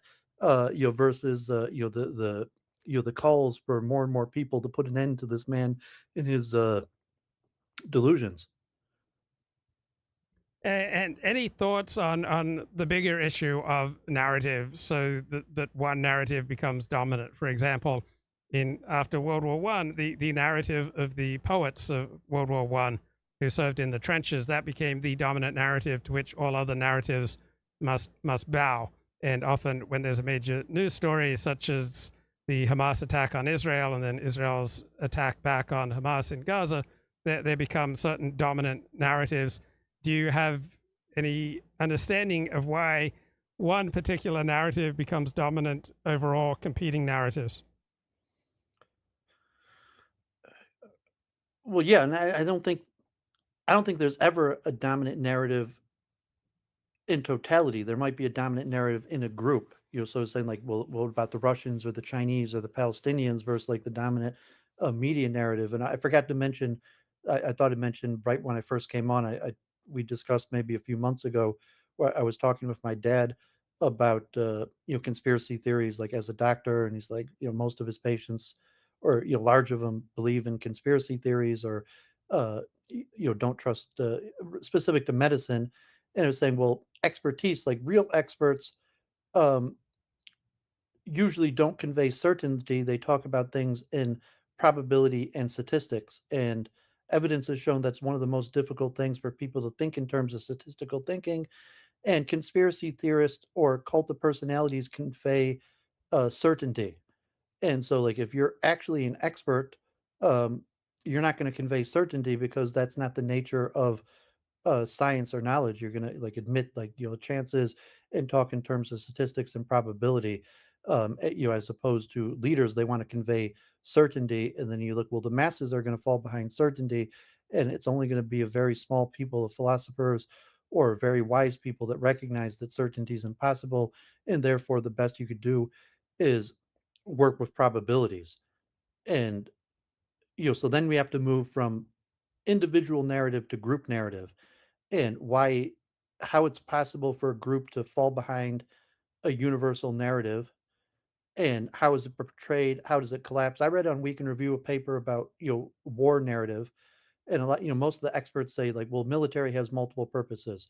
There's the the military objective, there's the political objective, and then there's the narrative objective, and they all go hand in hand.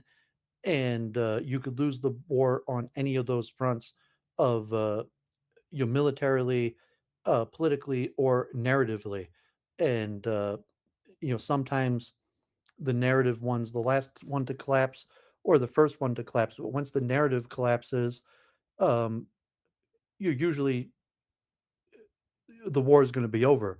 So if you're looking like Israel's battle in Gaza or America supporting Ukraine, once the narrative battle is lost, the war's over.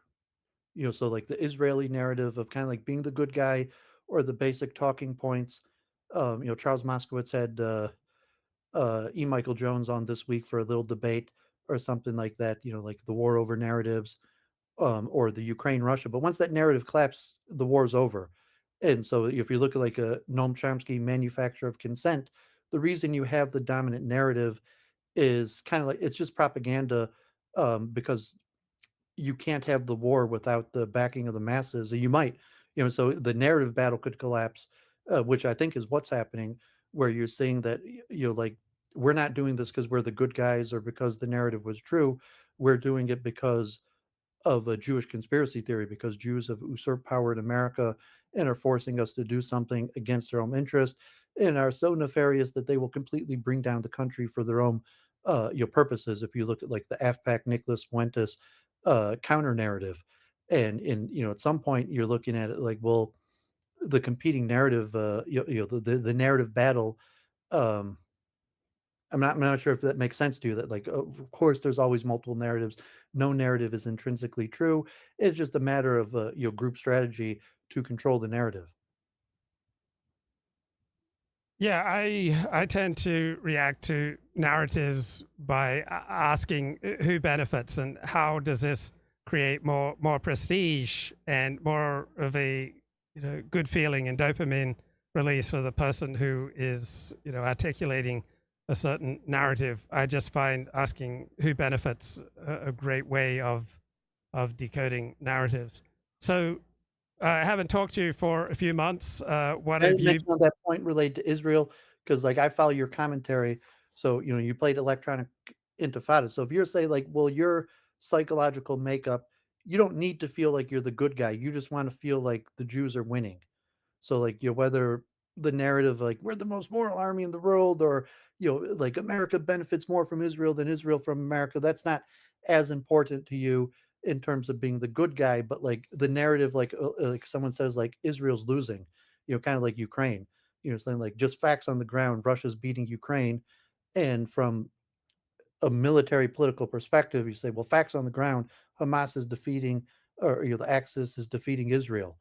And so there's the dual aspects of that narrative. And maybe you're at the point where your dissonance is like, well, you don't need to be considered the good guy for your psychological well-being, but what are you going to do if Israel starts losing the war? Well, I guess my self-esteem is much more dependent on, am I reading reality accurately than are the good guys winning?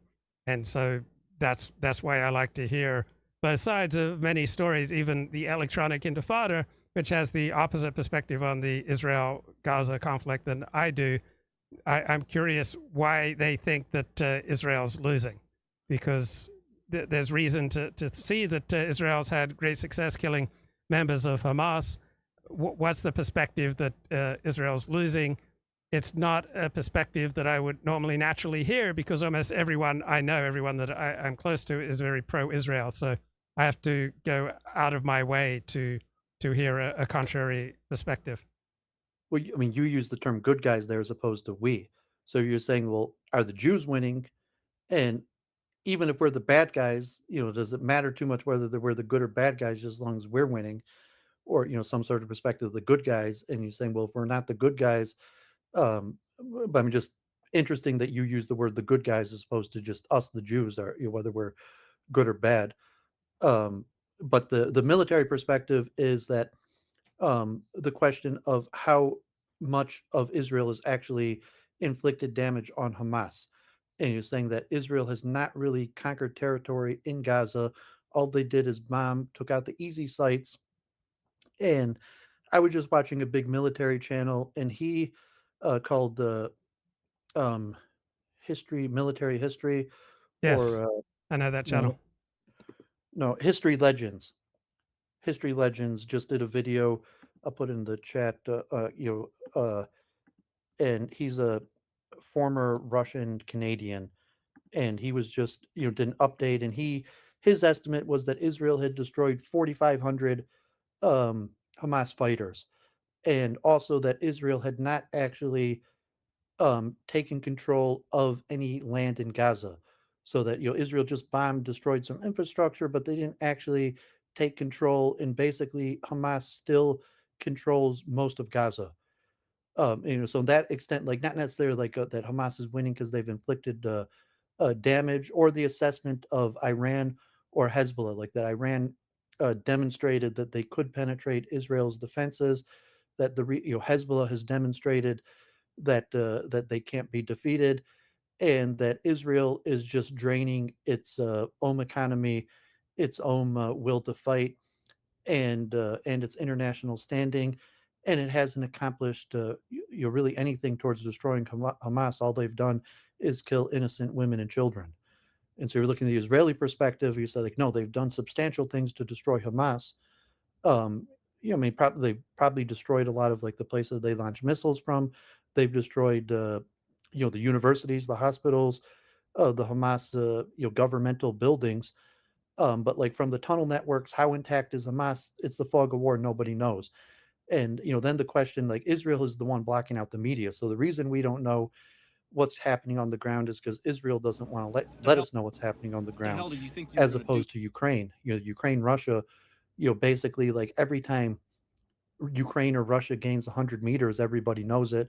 There's war reporting, there's videos, as opposed to Israel. Like, the question, does Israel or Hamas control Gaza today? And you don't know anything really besides what Israel tells you. And I say a lot of the military experts say, no, Israel has not actually captured land and territory. and even northern Gaza, central Gaza, Hamas still controls all of those territory. Once Israel pulls out, Hamas will be in complete control of all of Gaza. Okay, I don't recall being wedded to any one particular narrative about how the war in Gaza is going. There's evidence that Israel is accomplishing its aims. There's evidence that Israel is not accomplishing its aims. So I'd like to think I'm in the middle, just trying to assess what's going on.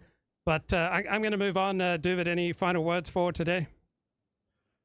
Yeah, this is my favorite topic. I saw you were streaming, God bless. I saw your back streaming. You're putting the link in the chat.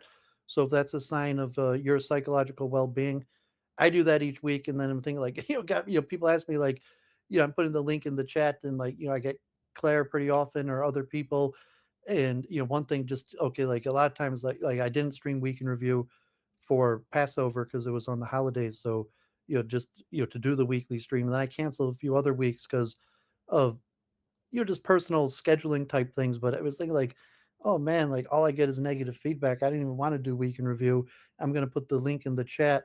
And at best, the friendliest person I'm going to get is Claire. But, just to have the courage to stream and put the link in the chat. So I'm glad you're streaming and talking to more people. And, as I mentioned, if you want to talk about narratives again in the future, I don't know if I have that much to add on it. We talked about theory of mind and predictive processing, which gets a little bit more deeper into neuroscience or psychology. But said that's my favorite subject. And if you do have any experience, if you look into narrative therapy or maybe you speak to somebody who's yeah, I have a narrative cognitive therapist. I've been doing it for a few years. I'd be fascinated to know your take on it, because I think it's a interesting new field of psychology that to me I think it's more true, and probably me and you would agree on that in terms of trait identity theory or role identity theory, that I lean more towards narrative identity theory. Okay, thanks, Dooovid. Good to talk to you. Okay, thanks a lot. God bless. Okay, take care. Bye-bye. Okay, so when I was listening to this electronic Intifada live stream, it's it's a presentation of an upside-down world from my perspective. For example, they see the dominant media is in the hands of the right wing. The dominant business media, such as Bloomberg, Financial Times, Wall Street Journal, is being controlled by the right wing. And I can't imagine the Financial Times as a right-wing newspaper, but I guess it all depends upon where you stand. So from someone who believes he's on the right wing, I see a United States and a Western world that seems to have institutions that are disproportionately dominated by the left, and that they have the dominant power to shape the dominant narratives. So power, right? People who occupy the high ground of culture, the high ground of politics, right? The high ground of academia, they have much more power to shape narratives than people who do not. And I don't see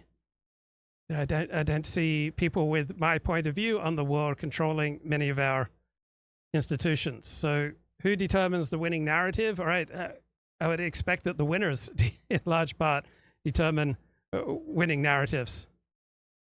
Right, the people in power are going to have much more influence to determine a winning narrative. So Ronnie Goldman is working on a great book, Conservative Claims of Cultural Oppression, and talks about how the liberal left dominates the high ground in culture and dominates the high ground in narrative creation. And from a non-left perspective, left liberalism is not just a political orientation, it's a total worldview. It's a way of life that's crept into the American psyche and can be discovered in your workplace, in your classroom, in the trifles of social life and pop culture. And it seems to be suffocating a right-wing perspective from all sides. And it's not that liberalism is primarily sustained by reason and by argument, more by the mores and pieties that liberals have quietly entrenched as the unquestioned, taken for granted background of things, that civil rights are only good, that we're on this progressive march forward to give people more and more rights and human dignity, while from a non-liberal perspective, you can't give any group rights, additional rights, without taking away rights from other people. So from a realist perspective, the world is not moving forward, right? The human condition is simply circling, right? So from a non-liberal perspective, right, the left-wing liberal parochial ethos that envelops us has progressively indoctrinated by small, often imperceptible increments. And so in making loud, strident claims of cultural oppression, conservatives seek to awaken their fellow Americans to this otherwise hidden reality. So the disciplines and repressions of the liberal left perspective, right? This idea of the buffered identity, that we can create reason, purpose, meaning, and a way forward on our own solely through the use of our own reason, and that we don't have to be contaminated by what's going on next door to us, right? From a non-liberal perspective, this is the achievement of a historically unprecedented degree of self-possession, self-control, and self-transparency, right? That's the liberal perspective, right? It's the liberation of essential human faculties from the traditional illusions which a benighted past shackled us with. But this self-congratulatory Enlightenment narrative, so one way of defining the Enlightenment is that there are facts and that we should be guided by them, right? But from a non-liberal perspective, we see this Enlightenment narrative concealing a darker, more complicated story that reveals the coercion that the left and liberalism uses and then describes as liberation and awareness. So for the center-left and the left, right, civil rights are only liberation and an extension of human dignity throughout society, while from a traditional perspective, the civil rights legislation of 1965 and after that has completely redefined the U.S. Constitution and removed or reduced rights to private property and freedom of association, and devastated social cohesion and social trust and the ability of Americans to trust one another and to live together in peace, and has vastly incentivized litigation and brought government intervention into more and more intimate parts of our lives. So liberalism sees its perspective on life as kind of autonomous self-possession, as the internalization of these certain restraints and inhibitions of a disciplined society. But from a non-liberal perspective, this perspective on life is not some unvarnished rationality or lucidity as liberals want to see it. It's the result of contingent historical forces that generated it. It's a new uniformization, a new homogenization, new rationalization that liberalism's Enlightenment narratives want to conceal. Right, so liberalism sees its outlook on life as a psychic liberation from blind convention to traditional religious narratives. But they overlook that their perspective on life is another kind of blind convention in its own right. It's the outcome of a secularized Protestantism that undergirds liberal left ideals. So liberals believe in their heart of hearts that they enjoy a more self-regulating and self-transparent form of human agency because they, through their buffered identity, are able to achieve morality and purpose and meaning through the use of their own reason, right? And that they are a higher form of human agency than that which has been attained by conservatives, but just bitter clingers lost in a hallucinatory world of imaginary cultural villains. But what liberals celebrate as their higher order rationality is, in its subterranean precognitive structure, another hero system, another system of collective meaning production, right? A hero system that is on par with other hero systems, such as the hero system of Orthodox Judaism, Christianity, and conservatism. So the conservative claim of cultural oppression is a right-wing populist ideology turned postmodern, right? It protests liberalism not as a public philosophy, but as a meta-narrative. It's a way of thinking that is no longer recognizable as its own parochial worldview, but something that is seeped into the realm of habit, taste, and feeling without being explicitly present. And so conservatives frame this liberal duplicity in all sorts of ways, but the various conservative frames are united by a conviction that liberalism is sustained by an all-pervasive social distortion, and that this distortion must be exposed if we are to have rhetorical parity between the left and the right. So Jonah Goldberg describes this liberal denial of ideology. So liberalism presents itself as simply reason and empiricism. And Goldberg says, well, no, not so much. The liberal worldview is offensive to logic, it's culturally pernicious and infuriating. And this exasperation is fairly typical among American conservatives who find themselves perennially accused of racism and of moral and intellectual failure by those who lack the standing to condemn them. So the liberals have the acrobatic dexterity to elude every attempt to hold them accountable. And from a conservative perspective, they've been taken in by their own performance as dispassionate rationalists and pragmatists. And conservatives are the primary threat to these performances, to unmasking the parochial nature of liberal identity. So this conservaphobia that dominates the left and liberalism is not some free-floating vice. It's not a calculated political strategy. It's a logical corollary of liberalism's basic self-understanding as somehow being above the fray of sect and ideology. So feminists understand patriarchy in a particular way. It's not just a set of political aims, but it's some kind of overarching ethos and narrative, which the explicitly political aims are only one expression, not usually the most important one. So liberalism inheres not primarily in its principles and policies, but in the precognitive, pre-reflective mores of our culture, because the liberal left dominates the high ground of our culture. So Goldberg wants conservatives to guard against being seduced by the narrative of victimization, even though the narrative is correct on its merits, that conservatives are called racists and bigots and fools and fascists every day by those who control the commanding heights of culture. But Jonah Goldberg says this is counterproductive to complain. It just concedes the authority of the liberal establishment to make such claims. And we should discourage conservatives from two types of unhealthy responses: the burning desire to offend liberals just for kicks, and then self-hating conservatism, otherwise known as compassionate conservatism. So the liberal narrative refuses to recognize the loss of social cohesion and social trust and chaos that has resulted from its growing ascendancy in pushing through, for example, civil rights legislation. So liberalism has a narrative that absolves liberalism of responsibility for the decay of traditional values and the conventional morality, and for portraying ordinary Americans as still mired in unatoned racism and thus needing liberal intervention. Right, the liberal narrative celebrates birth control as a crucial step in women's liberation. But Margaret Sanger, patron saint of women's liberation, she promoted birth control by hitching it to a eugenic campaign to female liberation. So in persuading women that birth control was a necessary tool for their own personal gratification, Margaret Sanger used the language of liberation to convince women not to go along with the patriarchy, and she was supposedly speaking truth to power. So the problem with liberalism is not its excesses, but its fraudulence, right? That it hides its hidden tribalistic partisan impulses by operating underneath a facade of rationality and pragmatism.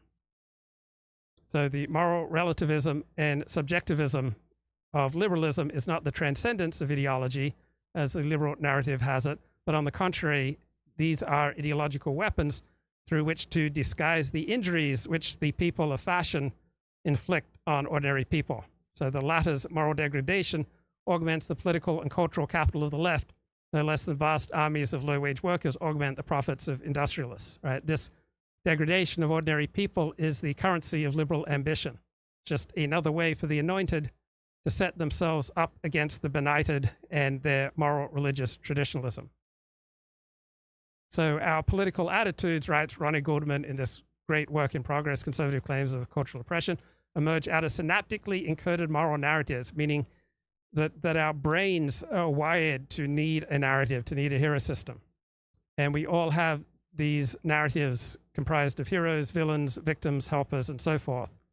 And this is undergirded by an emotional structure which binds the dramatic structure to positive and negative emotional circuitry. So we feel anger, we feel fear, we feel relief in response to developments within the drama structure, such as villainy, battle, and victory. So we feel elated when our political candidate wins, we feel depressed when he loses, right? The candidate's fate has been neurally integrated with our dopamine circuitry, which is activated by his victory and suppressed by his defeat.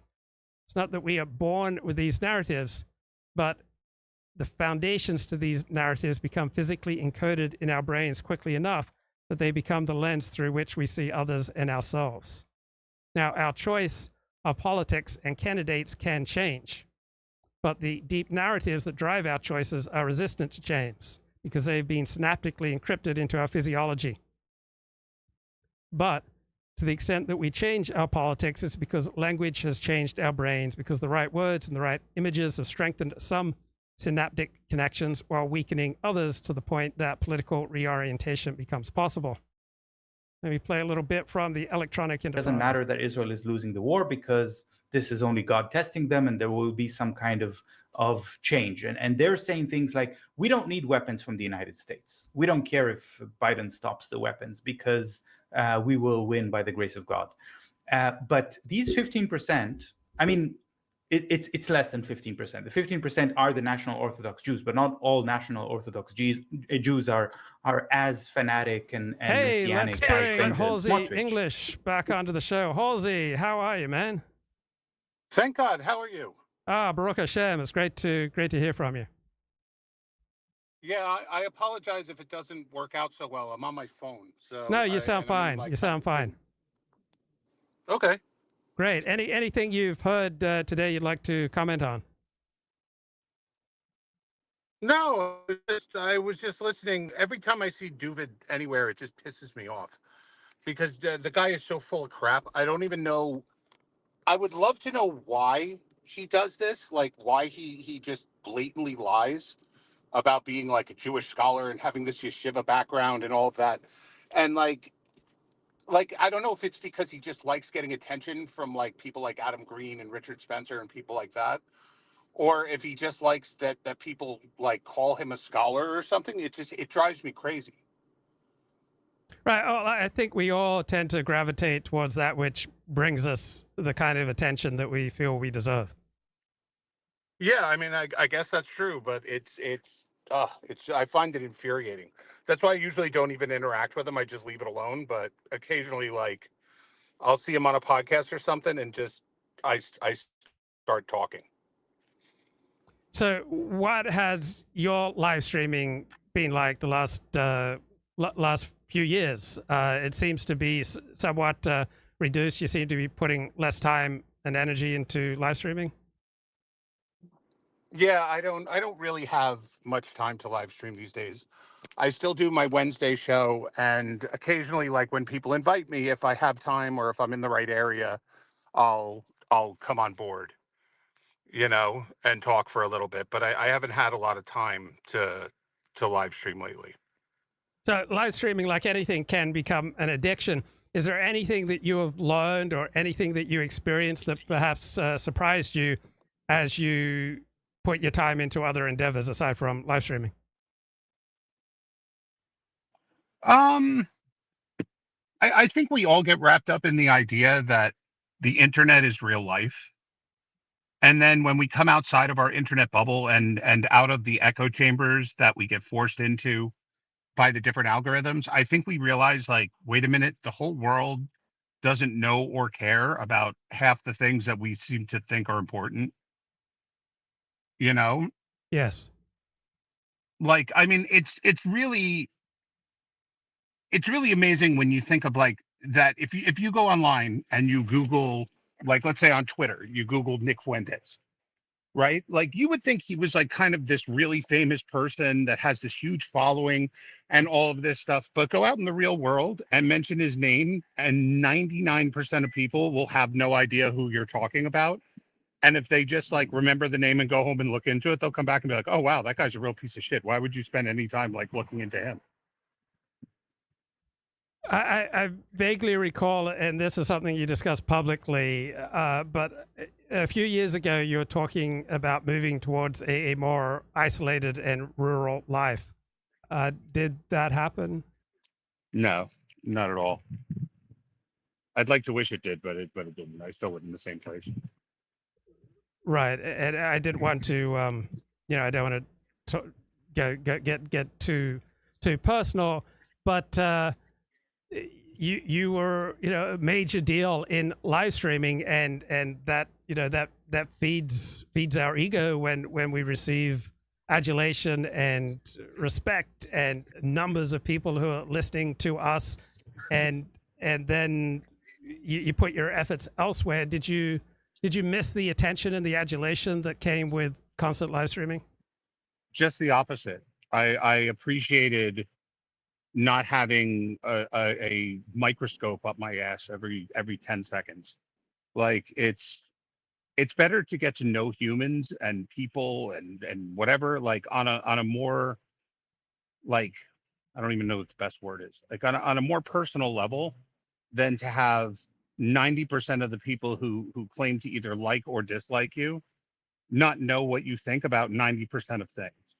Like, I mean, I can't even explain to you how often, even to this day, when I'm not in the live streaming very much, people love to tell me what I think or what I believe or what I agree with, or like what level of Judaism I practice, or what as a Jew I believe, and things like that. And then, like, when I say, yeah, that doesn't even come close to anything I've ever even heard of, they either like are disappointed, or they just accuse you of lying when there's no reason to lie about the things they're accusing you of. Like, anyone who listens to me pretty much knows my views on everything, because I'm pretty open about everything. But then they'll come back and be like, well, you're pro-immigration. You want people to come to the country. And I said, well, actually, I'm anti even legal immigration. I don't even think anyone should come to the country. Yeah, but you think all the Gazans should come here? No, I don't. And never once said that, never once intimated that. In fact, I think that would be a terrible idea. And then it's like, when you talk to people on a more individual basis in real life, none of that matters. Like, nobody wants to frame you for having certain views, or accuse you of things just because of who you are. It's a real wake-up call that the internet isn't real. How did you respond to growing internet censorship, which really kicked in after Charlottesville in 2018? I mean, it was obvious it was happening, but at the same time, I mean, I don't know how much of it was really like straight up censorship and how much of it was just my fault. I'll just speak for myself. Like, how much of it was my fault? Like, I think I was on, before Elon took over, I think I was on Twitter account number like 20 or something like that. But if I look back at like half the shit I said on Twitter, like, I don't know, I probably deserved it most of the time. And I never really went on many other platforms. Like, I've never really been a Facebook person, or like Snapchat or anything like that. So, like, was there an increase in censorship? For sure. But was it stopping people's voices who were on the verge of like breaking out? Probably not. Yeah. Did live streaming affect your real self in any way that you could detect? No, but you know what? It was funny because the person I'm talking about, but I'm not gonna say his name Yes. on stream. But we had a mutual friend who went to a protest at I believe it was at like one of the Jewish leaders' houses, or maybe at their congregation or office. I don't remember where it was. And while he was there, he was wearing like one of the Count Dankula shirts with the dog giving the Yes. Roman salute. Yes. And they immediately picked up on that, of course. And like, in the article written about him and in all the Twitter posts and stuff, it was like, well, he's wearing a Nazi shirt. And he was asking me about it. He's like, well, how do I get around? Like, what should I say? I told him, I said, there is nothing you can say without sounding completely retarded. It's impossible, because what are you going to say? Well, I know you think it's really a Nazi shirt because it has a dog giving a Roman salute. But there was this dude on Twitter who trained his dog to give the Roman salute every time he said, "Gas the Jews." Yeah. And it was really funny. And the British government got really pissed at him and he got arrested. So this is kind of like me showing that it was, an act of censorship. It's like, well, you don't think that's kind of stupid that he taught his dog to do that? Well, no, I mean, that's not the point. The point is that he got arrested in Britain for it. Yeah, but you don't live in Britain. Like, how does you wearing a t-shirt like this have anything to do with what's going on in Britain? Like, there's no way you can explain it. You can, but it's just going to make you sound more and more stupid the more you try to explain it. So yes, there is like a certain level of discourse that goes from online into the real world, but most of it is stuff that doesn't make any sense if you try to explain it to people who aren't in your same online bubble. Yeah. And my question was, did you find that live streaming affected your real self, perhaps in positive or negative ways? I think so. I mean, I'm trying to think of like more concrete ways I can say yes or no. As I said, I think that when I did go out and talk to people, I made this assumption that they knew what was going on in the online / live streaming world when most people don't. And that was my point that I was trying to make. I kind of veered off on a tangent, but the point I was trying to make was that, like, if you tried to explain it to people, like what you were doing, like I remember at the time I would tell people, yeah, I've been having all these debates with people like, Mike Enoch and Nick Fuentes and all of them, and and like, and they would kind of look at me like, why? Right. And I'm like, because they're a growing movement, and someone needs to debunk these people for all the bullshit that they spout. And they're like, why? Do people actually care what these people have to say? Well, no, not really. I mean, like, no one's really knows who they are at all. But at the same time, like, and then you say something like, what, should we just let David Duke talk without debunking him? And people kind of looked at me like, yeah, but why would you pay any attention to him? Like, why would you give him attention? Like, better let him just spout his nonsense to the 4 people who care what he has to say than, give him attention. And then I realized, like, wait a minute, nobody thinks what I'm doing is really all that noble. Like, they actually think I'm kind of stupid for doing it. Yes. And yeah, so it affects you that way because a lot of the clout and things that you think you're doing to, like, either help the world or stand up for your people or whatever it may be, you're not. You're all you're doing is arguing with idiots online. Yeah. I learned the same thing, that people who were winning at life thought that what I was doing, talking to these alt-right people, was a waste of time at best. Yeah, and they kind of look at you like, well, why? Like, no one would accuse me of being like a fan of the alt-right. Obviously, I despise almost everything they stand for. But at the same time, the people that I would tell about it would be like, yeah, but why are you engaging with these people? Like, are you wanting to make them into better people?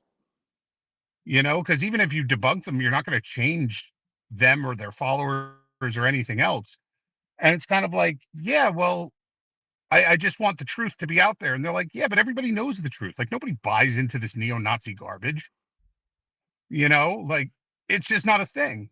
And the more you try to explain it, the more you realize, like, yourself, you sound nuts. Yes.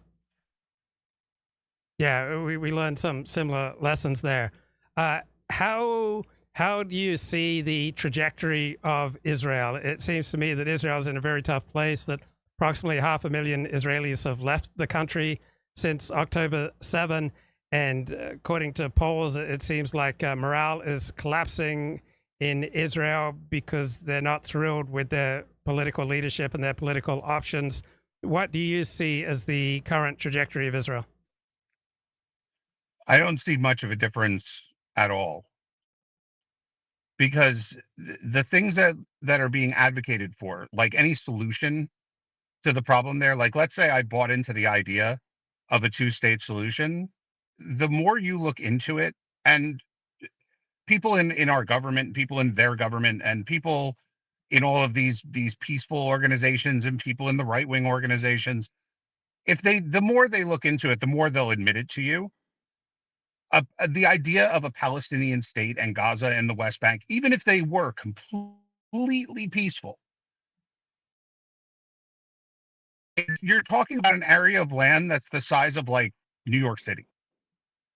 It's a very, very, very tiny piece of land that's completely interconnected with Israel. Like if they dig a well for water in the West Bank, it's going to affect Israel because it's the same water supply. You know, if the West Bank is completely blocked, so what, trade routes are just going to come from Jordan, and Israel's ever going to be okay with just an open border between Jordan and the West Bank? Like, of course they won't. And scrap the idea that the people will ever get along. They won't. It doesn't matter if you gave the Palestinians everything they wanted; they'll never get along. You'll see the same thing over and over and over again, just protracted conflict forever. Like to see them like put under a system of like where they have their own government, we have ours, and all of that. Again, it's not really workable. Like there's no way to deport millions of people from any country. I would love to say it's possible even here, but it's really not.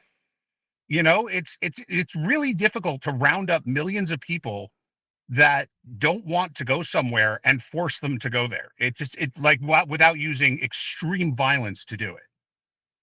So I don't think I think that what's going to wind up happening is that sooner or later, this conflict will end, the war between Israel and Gaza right now, because there's nothing more to do. Like Israel can keep bombing them and trying to wipe out Hamas, but they won't, because there's only so many people you can kill that have any kind of like real say so in any of this. Like most of them are just people that don't like Israel and just are going to keep fighting regardless of who they call themselves, Hamas or Hezbollah or anything like that. Like the war with Hezbollah could turn into a big deal because that's a war basically between countries, you know, and that could maybe turn into something. But Israel, I think, and I've kind of been proven right the more we go on, Israel is just the flavor of the week right now. First it was COVID, then it was the vaccines, then it was Ukraine, then there's been a million different flavors of the week where like the entire world acts like this is not only the be all end all of all issues that ever faced the planet, but they all become instant experts where they know everything about everything that's ever happened in that specific area or field. And then 2 weeks later, they move on. Like, remember when you were literally a traitor to the country if you didn't support Ukraine? And now Yes. nobody cares at all. Yes. You know, except for like Adam Kinzinger and Lindsey Graham, like literally no one cares. Yeah. I think Israel's had like we're getting to that point now. Like originally it was, oh look, we're going to start these encampments because you have some pretty dedicated Muslims who are still willing to do this stuff. But the more and more it just becomes a Muslim thing, and less it becomes like a blue-haired hippie kind of thing, the more you're going to see just people just don't care. They can't hold their attention this long, you know? So do I see it like going negative or positive for Israel? I think it's just going to stay the way it is. And I think the situation is going to go back to exactly what it was before October 7th. And will it cost Bibi his job? Maybe, but that's good. Like the guy's been prime minister forever. Like it's time to get some new blood. And it doesn't mean it has to be like a left-wing communist that takes over. There just has to be new blood. You know, look at our country about new blood. You know, I mean, granted, I'm happy to vote for Trump, but do I really want Trump and Biden being my only choices? Like, come on. Now, what struck you as important with regard to the pro-Palestine, anti-Israel college protests? Nothing. I didn't find it important at all. Okay. I think like a lot of the things that came out during those protests are stuff that we've all been talking about for years, like just a general anti-white attitude towards people, which, by the way, outside of the Fuentards online, like most people saw it as an anti-white thing. Like, they didn't see it as just an anti-Jewish thing. As much as Jews love to be like different people, the vast majority of people just saw it as an anti-white thing. They just consider Jews to be white people, and this is just another form of anti-whiteness. And that's how most people see it. And do people love the passion? No, they don't. And that's why, like, even the Democrats who have never found a violent protest they didn't love, most of them had to kind of step back and just be like, yeah, we're not going to touch this one. Because again, it's one thing to support people when you think like, okay, they've got a good cause, they've got a good idea, maybe they're getting a little violent, but whatever. But with this one, it wasn't even that. It was just it was stupidity. And more the people they were aligning themselves, like, because originally everyone was like, no, no, no, no, we're not pro Hamas, we're just anti genocide or anti Israel bombing people. Guess what? They were all pro Hamas. And you're just seeing it now, like now as the people who were willing to like be a little more politically correct are turning their backs because they just don't care anymore. Like, it's all pro Hamas. Like, the people that are still doing the protests and the people who are still out there with the Palestinian flags, they're celebrating October 7th. Like, they're talking about Israel being eradicated as a country. So everyone saw that it was headed in this direction. So now the Democrats have a strong what's the word I'm looking for? A strong incentive to just make this go away like Ukraine did. And the Republicans are just going to keep doing what the Republicans do because there's never been a war they don't love. So I don't see it changing anything. Like, I don't see like people, oh, 10/7 changed everything. It really kind of didn't. Who or what do you turn to make sense of the news? Is there any outlet? Is there any podcast? Is there any Twitter feed that you turn to? Who do you look to become informed about what's going on in the wider world? It's a hard question because these days, like, I don't care as much what's going on in the world, and I take everything with a grain of salt. So I usually just read what's going on and then try to see what the other side is saying and see, like, kind of where in the middle it falls. Because I know that the left is lying. I know that the right is lying. But I know there's probably some truth in some of the things they're saying. So I tend to just like kind of look at whatever the source is. Like, when Trump was on trial, right? Everybody on the right was saying it was a setup and that's all there was to it. And everyone on the left was saying, no, he's a criminal, and everything you're hearing is just him being prosecuted for a crime. And then I looked into it by reading the court documents. And guess what? He was being set up. You know? Like, it just is the way that it is. The details, the facts of the case don't back up what they're saying. And the same thing with Hunter Biden. Like they're saying, oh, this is just a political prosecution, and people lie on 4473 all the time. Like, no, they actually don't. When people lie on background checking submissions, they go to jail. I'm a professional gunsmith. I know these things. Like, people go to jail all the time for just writing the slightest lie, those things. It's just part of what they do. The fact that it took them this long to prosecute him was a little worrisome. But notice how it took the jury in probably the friendliest Biden town on the planet less than 3 hours to convict him. You know, he did it. So, okay. So you have to ignore, like, and I've been talking about this with a lot of people, even on my Wednesday show. Like, I think we've gotten to the point confused punditry with news. Like, Tucker Carlson isn't news. Sean Hannity isn't news. Rachel Maddow isn't news. They're news commentators. They're people that comment on the news. So to say like, oh, look, Tucker Carlson debunked all of this, like, maybe he did, maybe he didn't. But he's not an investigative journalist. Like, he hasn't done the research. He's just got a script in front of him that his research team gave him, and he's just reading something for the popularity of his show. Like, and that's often what we do these days. And like if you go on any social media platform, whether it be Facebook or Twitter or TikTok or whatever, everyone loves calling themselves independent journalists now, or like private citizen journalists. Like most of them don't have the slightest idea what journalisming is. They just know that like they're reporting stuff that other people are reporting, and they think because they write breaking next to it that it's like an act of journalism.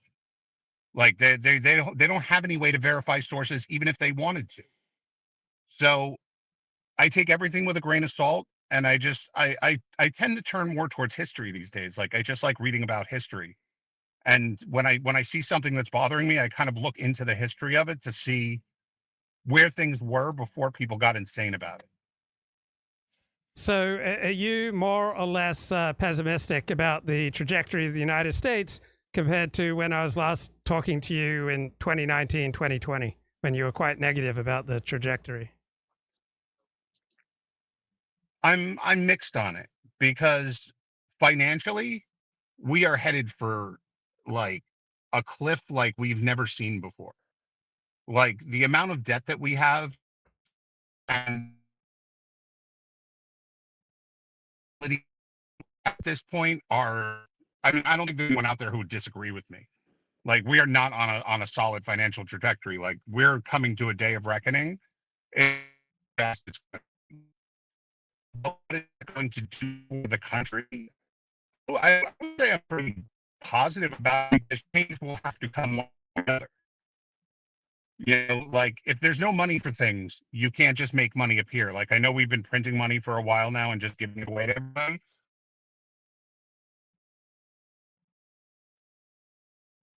Yeah. Yeah, I'm losing you. The audio is cutting out. So if you have time, can you like hang up and call back in? Often that improves the quality. So maybe you can hang up and call back in. If you don't have time, then it's great to talk to you. Okay, I'll play something else and see what happens. And in fact, there are also among this group of people those who say, well, there is a limit to irrational belief in divine intervention. Yeah, Halsey, can you hang up and come back in? See, oh, there we go. There we go. No, that didn't bring you back in. So Let's see if it works. okay, that's better. So yeah, I think that's better. So talk to me. What do you see as the trajectory of the United States? Everything you were saying got heavily garbled.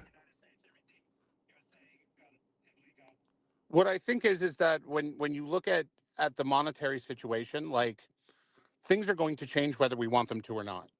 And it'll be interesting to see what people step up and what they do when things get interesting, because we don't have enough money to sustain our country at all.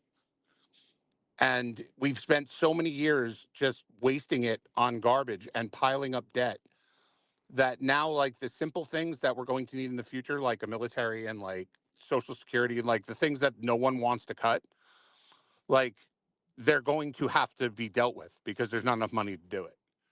So I think that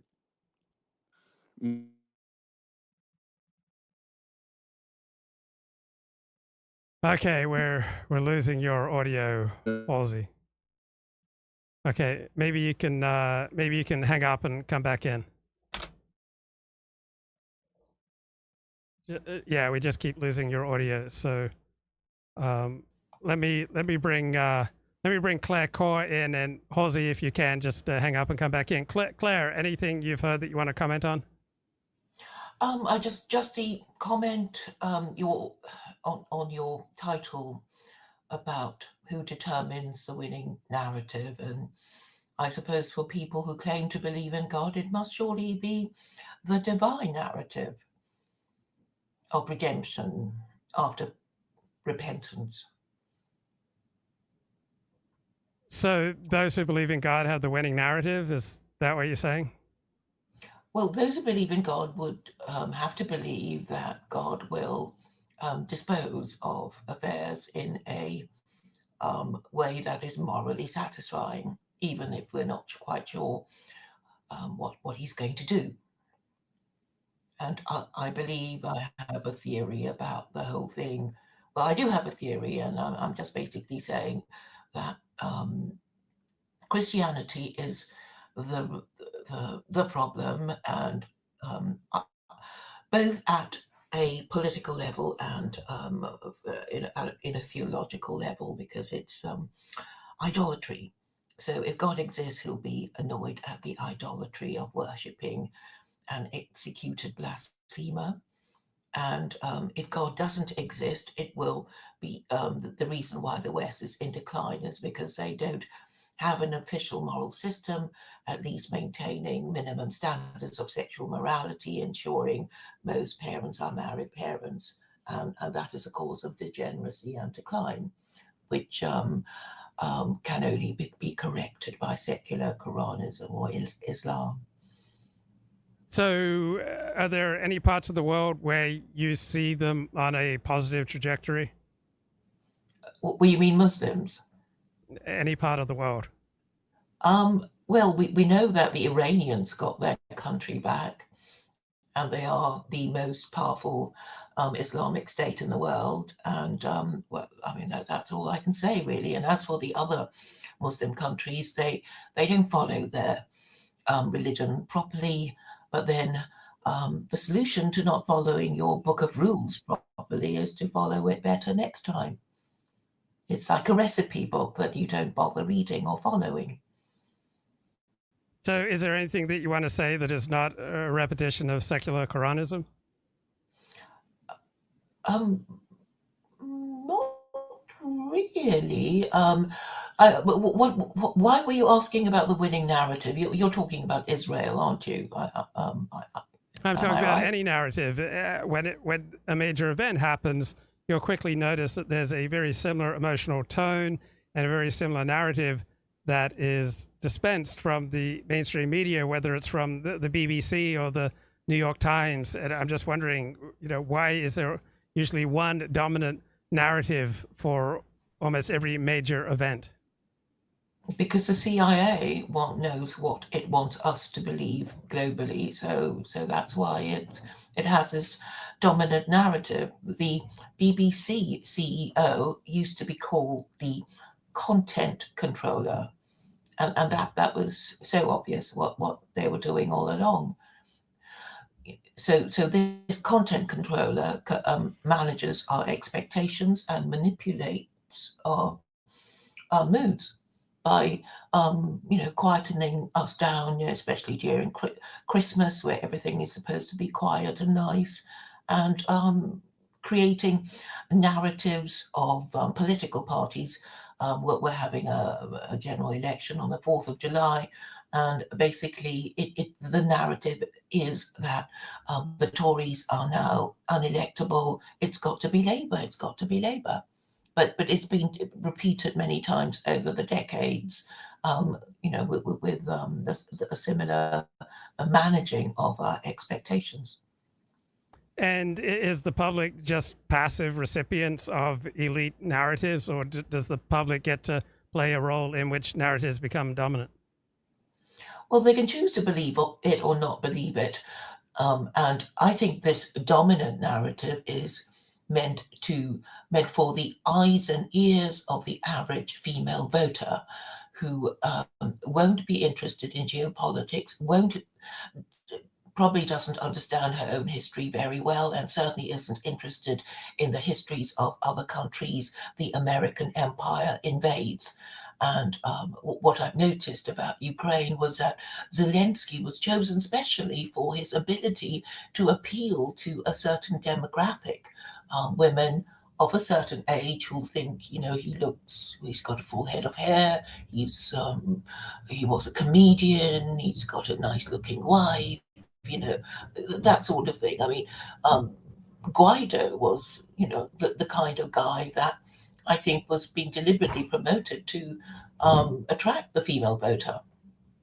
Who? Guaido? Sort of pardon? Who's Guaido? Guaido was being promoted for a while in Venezuela. I think they gave up on that now. And which narratives give you the biggest dopamine rush? Which narratives make you feel the greatest? Well, obviously, I want everything to end happily and for good to triumph over evil. Oh, yes, I did want to ask you about Yuval Harari's book, *Sapiens*. Have you read that one? No, I find him tiresome, and he just seems to relay the conventional wisdom as though it's some great big insight. So I just find myself tuning out whenever I listen to him speak, and I haven't read any reviews praising the book from people I respect. So. Yeah, I haven't read the book either, but he seems to be saying something quite important from the Wikipedia entry of his book that I read, which is that people believe what they want to believe, and basically human history has been people making up stories about themselves and their group and living their lives to make it come true, the fake it till you make it strategy for people's preferred narrative. What do you think about that, Luke? Yeah, I think people choose the narrative that makes them feel the best, that gives them the biggest dopamine rush, reduces the pain. Yes, and today I hosted a space whose original title was "Do Stupid Beliefs Make Clever People Stupid?" I was wondering if you had an answer to that question, Luke. Do stupid beliefs make clever people stupid? Well, certainly. I mean, and we're all stupid in various areas. Like, nobody's going to be astute in all areas of life. And as we are going to be primarily attracted to those narratives that give us the biggest dopamine rush, of course, many of them are going to be completely disconnected from reality. But if you embrace a narrative that's completely disconnected from reality and is rationally stupid, that doesn't mean it's a bad narrative for you, because many of our narratives have to do with things that have no direct impact on our life. So let's say you embrace a narrative about the causes of World War I that is completely disconnected from reality. That's not going to have any effect on your life. Let's say you embrace a narrative about UFOs that is disconnected from reality. That's not going to have any effect on your life. If you exchange one type of Christian theology for another type of Christian theology, it's not likely to make a dramatic difference in the quality of your life unless it changes the people that you hang out with, and then it's their social influence that will change your life. So most narratives, most beliefs don't have any direct impact on someone's life. What about religious beliefs, belief in the Abrahamic God? Because, well, they're supposed to be, all those people who claim to be Jews, Christians, and Muslims, so they're supposed to believe in God. But it's and you've pointed it out before that it doesn't. Even Jews, Christians, and Muslims do not behave in a way that is recognizably different to atheists. Yeah, so the belief in and of itself doesn't make much of a difference in the lives of people who say yes to the belief, except it does make them a little more predisposed to more intense in-group identity. So what will make a difference is if that belief then leads to concrete human connections, and then those will form you, those will affect you. So if you believe in God in a Christian sense, and then this leads you to greater connection with Christians, then those social relationships will have some effect on you. Yes, I mean, I think that many people, the overwhelming majority of people who claim to be Jews, Christians, and Muslims are in fact atheists. And what you said about, you like Christian culture, you like Christian people, so you join the Christian gang, or you join the Muslim gang, or you convert to Judaism, and it is really about which social club you want to belong to, rather than any principled belief at all. Yeah, I think people, we're living in a secular nationalist age. And as opposed to 600 years ago when we lived in a much more religious world. So in this more secular, more nationalist age, this is going to affect how we engage in religion. And most people are not abstract thinkers. They're not going to think deeply on matters of theology or religious principle. And so their religious affiliation will affect them, primarily on the basis of identity and the personal connections that they make or fail to make. So if you go to a church and you don't have several friends there, you're going to abandon that church. On the other hand, if you go to a church or a synagogue or a mosque and you have half a dozen friends there, you're going to persist. And in all likelihood, if you attend frequently, those relationships are going to become among the most important in your life. And so you will protect them, and you will seek, in protecting those relationships, to conform your life, at least outwardly, to what your most important friends expect from you.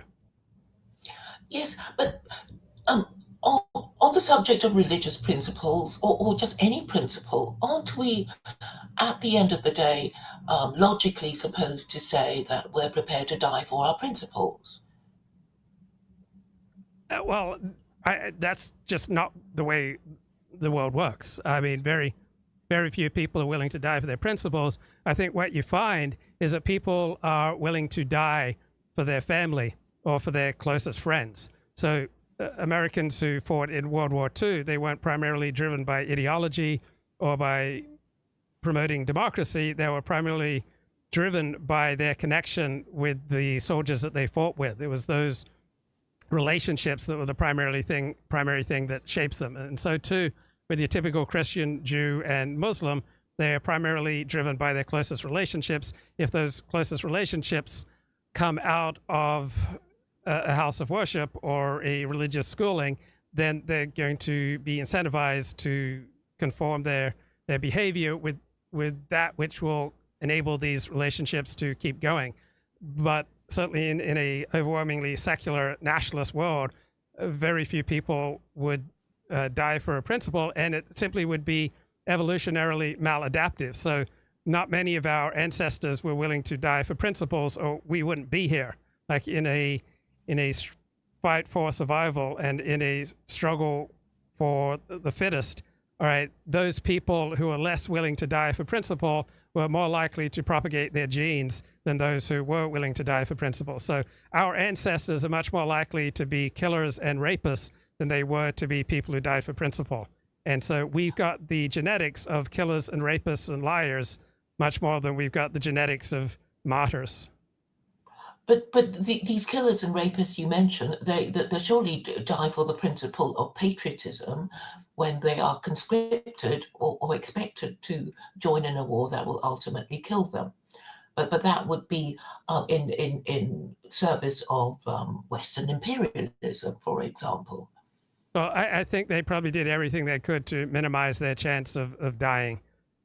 So I think very few of them willingly went to their death, because it just makes common sense genetically that our ancestors were more likely to be people who did everything that they rationally could to reduce their chance of dying and put more of a premium on reproduction than people who are going out there to die for any particular cause. People who willingly put themselves out there to die for a cause are much less likely to reproduce successfully than people who try to avoid dying. But it's for the furtherance of the group. A quote from Thomas Jefferson comes to mind about the tree of liberty being watered with the blood of young men, something like that. Yeah, the blood of martyrs. It's one of those nice sounding quotes that can be quite inspiring, but I don't think it accords with reality. So most of our narratives probably don't accord with reality, and that's just another inspiring narrative that does not reflect reality. If our ancestors were dying for principle, we wouldn't be here. It's much more likely that our ancestors were people who did everything they could to minimize dying, including betraying their principles, and they were much more likely to be killers rather than be killed, and they were much more likely to be rapists than people who were extremely circumspect in their sexuality. But Judaism has this principle of martyrdom, doesn't it? And it is called Kiddush Hashem? Yeah, Kiddush Hashem. What Yeah, was- like all religious traditions, I would expect have some tradition of martyrdom that's inspiring. But there's a very big difference between having principles and narratives that extol martyrdom and then actually carrying it out. Now, there have been a tiny minority of Jews who are willing to die Kiddush Hashem and to die martyrs, but there wouldn't be Jews around if that was the general predisposition of Jews. If Jews had been prepared to call out the idolatry of Christians, maybe Christianity would have been less global, perhaps. And perhaps if Muslims had been prepared to admonish those who claim that God has begotten a son, as commanded by the Quran in chapter 18, verse 4, I guess they might have saved themselves from Western imperialism. But since they didn't follow these religious principles, it could be that they brought a lot of suffering that that being victims of Western imperialism has caused them.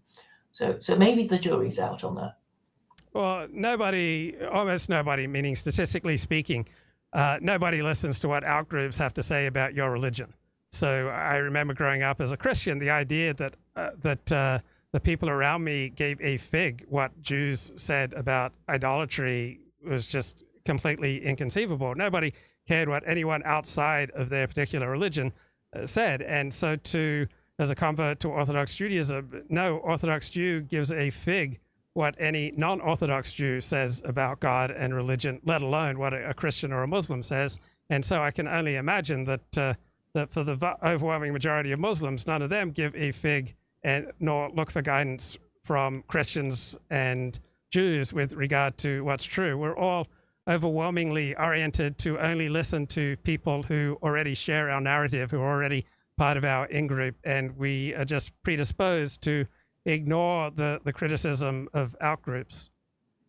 But liberalism is a religion, isn't it? Yeah, It's a secularization of Protestantism. Like woke is a secularized type of Protestantism. And it is based on atheism, which means people would be afraid to die for their principles and mock people who do die for their principles. But it makes me wonder how weak it makes atheists seem. If you can imagine a group of soldiers who are all atheists and a group of soldiers who believe in an afterlife and that good will be rewarded, then it seems to me that the soldiers believing in God and the afterlife would be more likely to fight more bravely and therefore be successful in battle.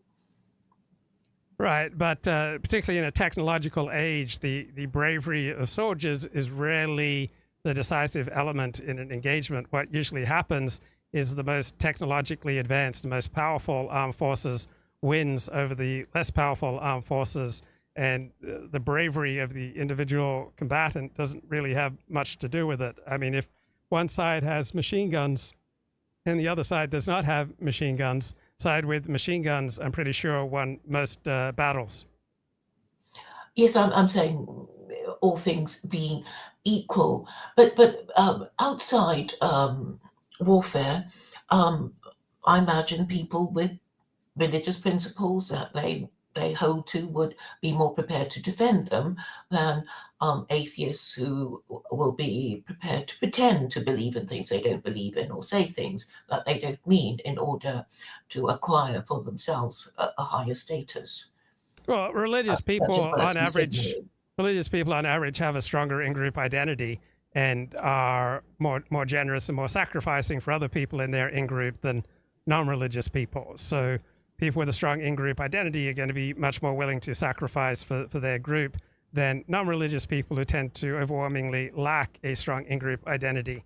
And as far as the bravery of soldiers, that largely correlates with the intensity of in-group identity. So, for example, the Germans would recruit soldiers from particular regions, while, say, in America, they would throw soldiers together from all parts of the country. So German soldiers had much more intense in-group identity than, say, American soldiers, which would throw together, say, soldiers from Sacramento, California, and Alabama, and Arkansas, and New York, and throw them all together, and it would be a completely disparate, varied group who would usually develop some bonds, but they would not nearly have the intensity of the in-group identity of the German soldiers, who would be recruited from specific parts of the country and likely, grew up with each other, and therefore are going to be much more willing to sacrifice for each other. So German soldiers during World War II and Japanese soldiers during World War II were much more willing to sacrifice for each other than, say,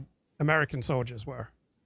Oh, you mean the regimental system? I believe the British do operate, use that, don't they? Yeah, well, the British have always enjoyed, far more group cohesion and group trust than, say, Americans, right? There's much more of a sense we're in it together in Britain than in America. But on the question of principle, do you think having the principle of getting married emboldened traditionalist men into marriage, which I think a lot of atheist liberal men find horrifying? They don't seem to want to do it at all. Yes, it's religious people who are more likely to get married and to have kids, and so the worldview that you want to get married and have kids, that seems to be much more common among religious people. So I think people essentially choose their sex lives, and then they build their religiosity or lack thereof, depending upon the type of sex life that they intend. So if you want to grow up to have a monogamous marriage and children, you're much more likely to be religious. If you intend to have a promiscuous sex life, you're less likely to be religious. So people decide, what kind of sex life they're going to pursue, and then they choose religion or secularism depending upon how they want to direct their sexual urges. Yes, they choose their lifestyle option first, and then choose an ideology to fit in with their option. Mm-hmm. Yeah, I think it comes from like a precognitive part of ourselves. We have, precognitive drives, and then we'll choose a hero system or a religion or lack thereof to suit these very strong drives. Yes. You may know that my regular streaming partner is Vincent Bruno, who's an ex-Jehovah's Witness. But I think, even people who are openly gay may have the desire to believe in the Abrahamic God. Yeah, but very rarely. I mean, overwhelmingly, people who identify as gay hate Judaism and Christianity, just as Christianity and Judaism are strongly opposed to homosexuality. So they're pretty much mirror images of each other. If you primarily identify as Christian or as Jewish, you're going to have a strong opposition to homosexuality. If you identify as homosexual, you're going to have a strong opposition to Judaism and Christianity. And those who don't have that strong opposition, they're notable because they are the exception that proves the rule. Yes, I see that in India too. I mean, they're all brown, but obviously one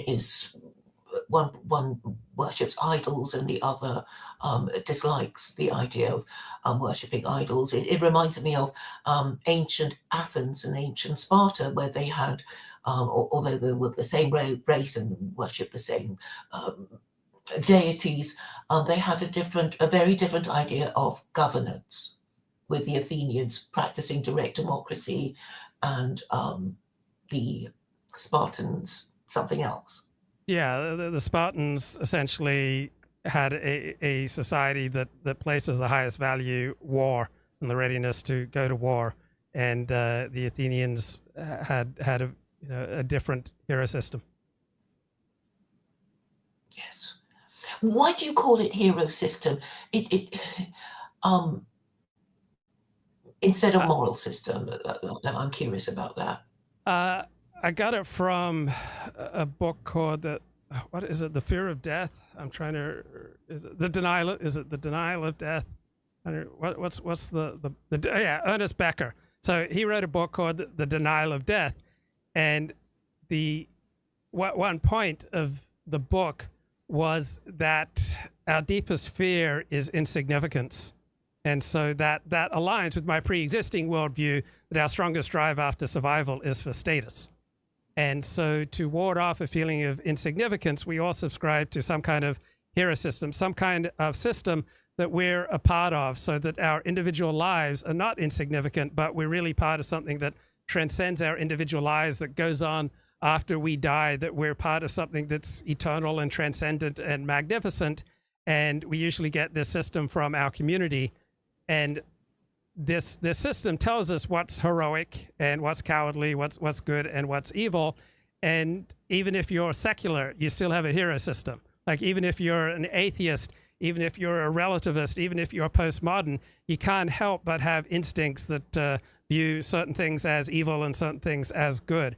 And so hero system seems to work for people who deny objective morality, because even however philosophically, rationally you deny objective morality, you still can't help but live as though there is such a thing as objective morality. And we're all hardwired to need some kind of system that gives our lives transcendent meaning. And so if you're a scientist, right, you probably get your transcendent meaning for being part of this heroic system of uncovering truth. And so you see the system is going on after your death, and you're part of this system that removes ignorance from people and shows them, a wiser way to live. And if you're Christian or if you're Australian, all right, I grew up in Australia, and there was this widespread notion in Australia that if you weren't Australian, you didn't matter. And so there was a particular hero system simply in being a secular Australian. So from secular to religious, from communist to capitalist, from doctor to painter, hero system just seems to fit what drives people, a system that includes morality but is not confined to morality. Recently, you tweeted about the use of the word problematic. Were you thinking of Dooovid? Because he uses the word a lot, but then I know a lot of other people use a word a lot. No, I wasn't thinking of Dooovid at all. I was thinking of an academic who I really enjoy. He's Aaron W. Hughes. He's quite an esteemed academic in the field of both Judaic studies and Islamic studies. I've probably read about 20 of his books. And in some of his books, he starts using the word problematic. And so because he came from someone for whom I had such great esteem, it jarred me as a euphemism, that I think it'd be much better writing to say what the problem is rather than seeking refuge in the term problematic. I suppose people use it because they don't want to seem to be imposing their own standards of morality over other people. Would you say that could be the reason? Yes, because it's primarily used by academics, and academics are overwhelmingly on the left, and people on the left have an instinct that they have transcended hero systems, that they are simply pragmatic and rational and empirical, and they believe in facts and truth, that they have transcended these partisan hero systems that are an essential function of being on the right, where people are still benighted and medieval and still clinging to their guns and religion.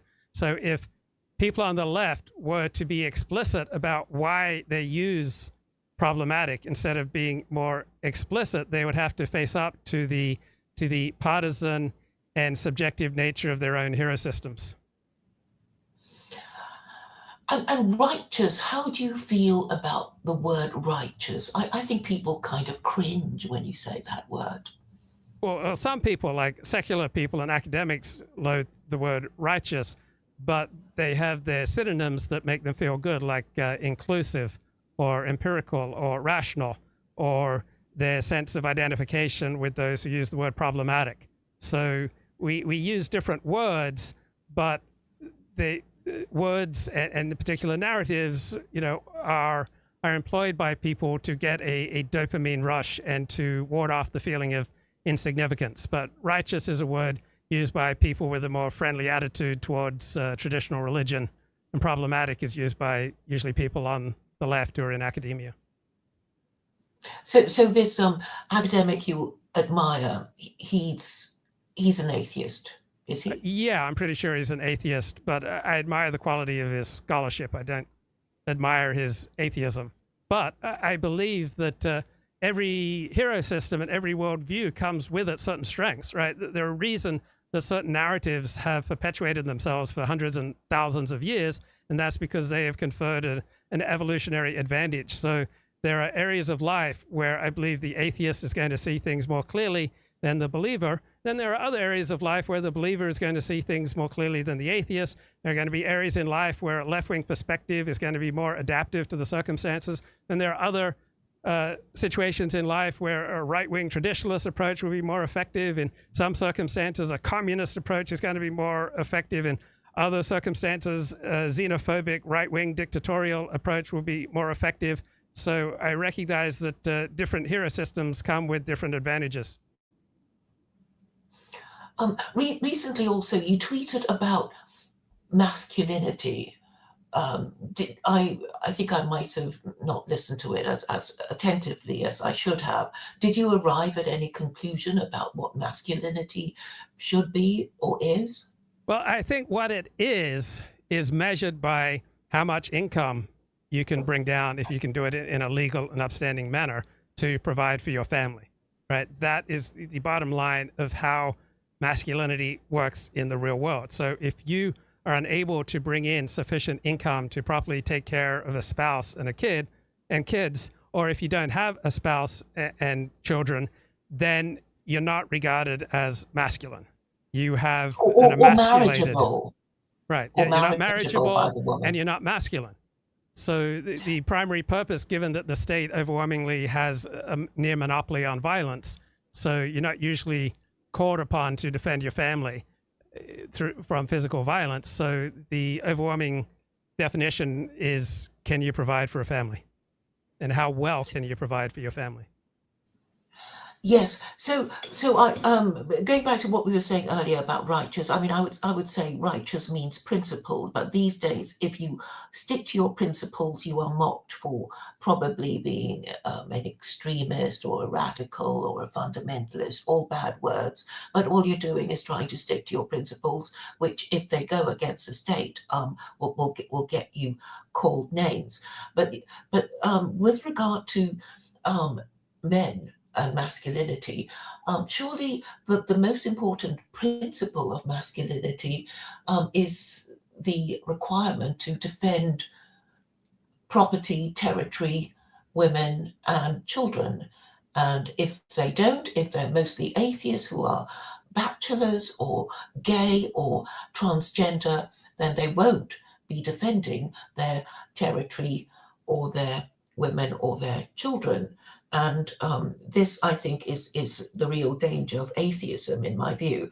They will all run away because they would not be living with any women or children because they wouldn't have any.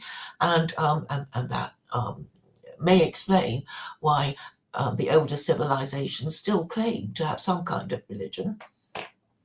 Right. Well, it's very rare that a man is called upon to physically defend his spouse and his children. On the other hand, it is the normal thing that a man is called upon to provide for his spouse and children. So the state has the overwhelming near monopoly of violence. So it's quite rare that men in the United States or England or Australia are called upon to literally take up arms to defend their family. Well, I was just thinking, if a wife, when she heard something downstairs and told her husband to investigate and he refused, it might make her want to divorce him, perhaps. I don't know. She might be so disgusted. I think you're right. But women are pretty good at twigging these sort of things. So she would have detected his cowardice in him, very early on. And so I doubt that it would be a revelation. Like, women are pretty good at detecting whether a man is is putting a priority in providing and protecting for her.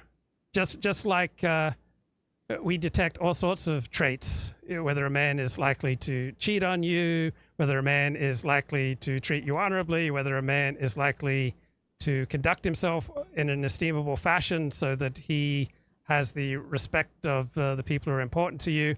I think women get a sense of these things very quickly. Mhm. And far more often than a man is going to be called upon to physically defend his wife in the situation you just described, from date one, he is going to be called upon to financially provide for her. And a man who is cheap or simply unable to provide for her from date one is going to be at a sizable disadvantage in, attracting her affection. And so that's why I think it's the ability to provide that is the overwhelming measure of masculinity. Well, in peacetime, certainly. But I was also thinking of deserters in war. So if you're in a war situation, a man, just one man turns up in a soldier's uniform, there'd be so many assumptions made about him that he must have deserted, and everybody is to shun him, and he's probably dangerous because Yeah. he's no longer attached to to the people he's supposed to be attached to.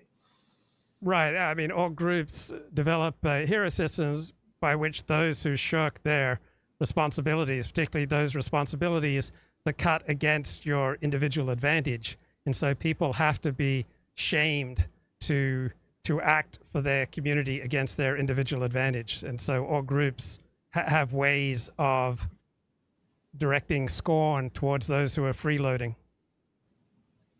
Mm-hmm. So I have a question for you. At what age did you notice your female charms and the power that they gave you start to diminish? I know you you'll find it surprising, but I get offers even now, but that's probably because I don't show myself, and I don't know how serious Khalid was when he said he was looking for a second wife and was prepared to consider me. I don't know. I don't. Okay, women are more fussy than men, and men, I suppose. I guess it's just the nature of gender relations. So I'm sure I would attract more men if I just would shut up about politics. And But in real life, I mean, I would guess around 15 to 25 that you felt the rush of power that you had over men simply giving them your attention or a smile. And then as the years go by, women often note that they increasingly become invisible. So I'm just curious what that real life experience was for you as opposed to the online world. Well, I don't dress, in a glamorous way. So I don't, I don't have this, all eyes on me when I enter the room, feeling that, a lot of beauties have. And I remember a female friend of mine who was a beauty, and then she grew old, and she told me it was actually a relief to not have to, go through the palaver of being, of yes, having this performance of, being the belle of the ball and all eyes turned on you, and she said she was happy to retire from that. Do you remember the rush of power that you got at when men first started paying court to you? Was that a significant rush of power, or you simply didn't experience it that way or remember it that way? I remember that men, pestered me when I was in my 20s. And I remember people saying that if you want the rock star treatment without actually being famous or a rock star, be a woman in her 20s. And you would get that feeling for no reason other than the fact that you have a vagina and you're of childbearing age. I think this was said by a man about women. how undeserving they are. I remember when I of was this. 42, I dated a woman who was 41, and she was beautiful. And I asked her, what percentage of your self-esteem do you get from your looks? And she said, 100%.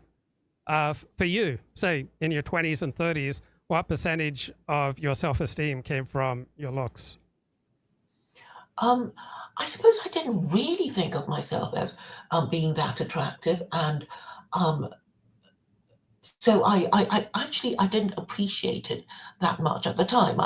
So I might look at pictures of me in my 20s, and I think, oh, that I looked all right then, and it wasn't my thing, and my mind was on other things. And so I guess at that age, I didn't really make as much of myself as I could have done. But I suppose at the end of the day, I did all right. How much self-esteem did you get from, say, having an affair with a famous man? Oh, yeah, loads, because it was sort of, I remember thinking, that's the best that it can possibly get. I'm only in my 20s, and I've got my heart's desire, and it can only go downhill from that. I remember that went through my head, but life did get better. So where do you primarily get your self-esteem today? Through, okay, I think I am doing something quite unusual. I think the truth needs to be stated clearly, in a way that is meant to motivate focused and successful action. I really don't see that being done anywhere. So even as I lack success, I still enjoy the challenge. I know I'm very fortunate because a lot of men fear to do what I do. And I find it both compulsive and rewarding to just say every day exactly what I mean. Okay, great. I'm going to move on. Any final words for today? No, thank you for having me on and discussing the topic so dear to my heart. Thank you, Luke. Okay, thank you. Okay. There is still maybe some tiny hope of saving the state of Israel by taking some kind of rational action, but those voices are ignored. But the other 85% of Jews in Israel who listen to Smotrich and Ben Gvir and they listen to what they're saying, they say, well, if this is what the government is saying, remember, I don't know if all of our viewers and listeners are aware that Ben Gvir is the Israeli Minister of National Security and Bezalel Smotrich is the Minister of Finance. So they are in very key positions in the government. Okay, just listening to a little bit from the electronic Intifada. They claim the Gaza genocide will lead to Israel's collapse. So large part of the reason we have so much talk about Israel committing genocide in Gaza is that we have a vast increase in the number of experts in genocide, and to increase their own power, prestige, income, and the number of jobs available to them, they are strongly incentivized to denote current ongoing genocides, right? They are incentivized to create genocides where otherwise people might not see them. So too, we have a vast increase in the number of experts in the fields of international humanitarian law and human rights. And so by playing up the horrible things happening in Gaza, people in the fields of human rights and international humanitarian law, right, they get to make the case that their expertise is important, that they are important, they are deserving of funding, they're deserving of jobs, to have endowed professorships, that they deserve to be published in the New York Times and the Financial Times, they deserve to be invited on CNN, just as people in the fields of mental health, right, they're strongly incentivized to increase the definitions of mental illness so that more and more of the population needs their services. That will drive up the number of jobs available to psychiatrists and social workers. It will drive up their prestige and their income, and their sense of themselves as possessing special skills that enable them to heal society.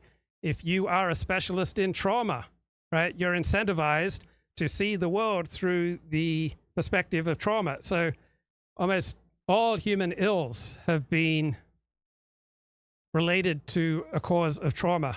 That's become the dominant paradigm. And so you're strongly incentivized to describe what's happening in the world as a result of trauma, that the world has this illness and you have the cure.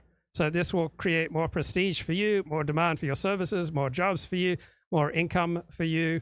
You're more likely to get published, and you're more likely to be part of the cool crowd if you can convince the world that trauma is the magic key to what's going on around us. All right, back to a few thoughts from Ronnie Goldman in his work In Progress, Conservative Claims of Cultural Oppression. Feminist narrative tells us that women's liberation is a struggle against the forces of patriarchy. But for conservatives, this history is written by the victors, and it's a history that silences the voices of the losers, right? The non-feminist women whose trials and tribulations never enter the liberal moral equation. So yeah, feminism is a struggle, not by all women against male patriarchs, but really by an elite minority of powerful women against a majority of women who never felt compromised in the first place by traditional gender roles. So liberals adopt their moral stances, like all groups, in furtherance of a heroic narrative that places them at center stage and conscripts other groups as props. So whatever your hero system, Orthodox Jew, Sunni Muslim, Seventh-day Adventist, gay activist, right? Everybody adopts a moral stance in further of a particular heroic narrative that places you at the center of the universe and conscripts other groups as props. So liberals seek to uplift the downtrodden, but the downtrodden are props, right? Helping the downtrodden is part of the liberal heroic narrative that assigns them, liberals, a privileged role for which other people must bear the cost, right? Just as Clarence Thomas had to bear the cost. That's why he received so much opprobrium, right? If he would have simply accepted his designated role as a victim, he could have enjoyed the beneficence of the liberal establishment, the beneficence of the anointed, and played his role in the victim, villain, rescuer narrative, as long as he acknowledged that narrative and the anointed status within it as rescuers. But by opposing affirmative action, Clarence Thomas denied that narrative, and he denied the status of victim, and so he became exposed to the prejudice from which liberal blacks are shielded. So Robert Bork similarly went through these trials and tribulations of denying the liberal hero system. He notes that Supreme Court pronouncements are significantly guided not by the meaning of the Constitution, but by the values of the class that is dominant in their culture. And our primary institutions are being colonized by a parochial morality of an arrogant intellectual class. And this liberal left class elevates their particular cultural ethos into a hegemonic narrative about the meaning of American ideals, all under the guise of thoughtfulness, enlightenment, and progress. And without them, the government does not have a majority. So they have a lot of power. And if these people are in power, and if they are willing to sacrifice everything and just wait for divine intervention, we better pack our bags. We better get out of here. And that's what we're actually seeing.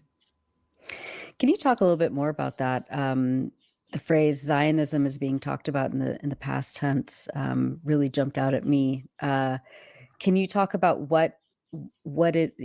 Okay, suddenly things are lighting up on Kick. So my live streams go out simultaneously on kick.com/Luke Ford, on X/Luke Ford, on DLive, I think, /Luke Ford, on YouTube, /Luke is back,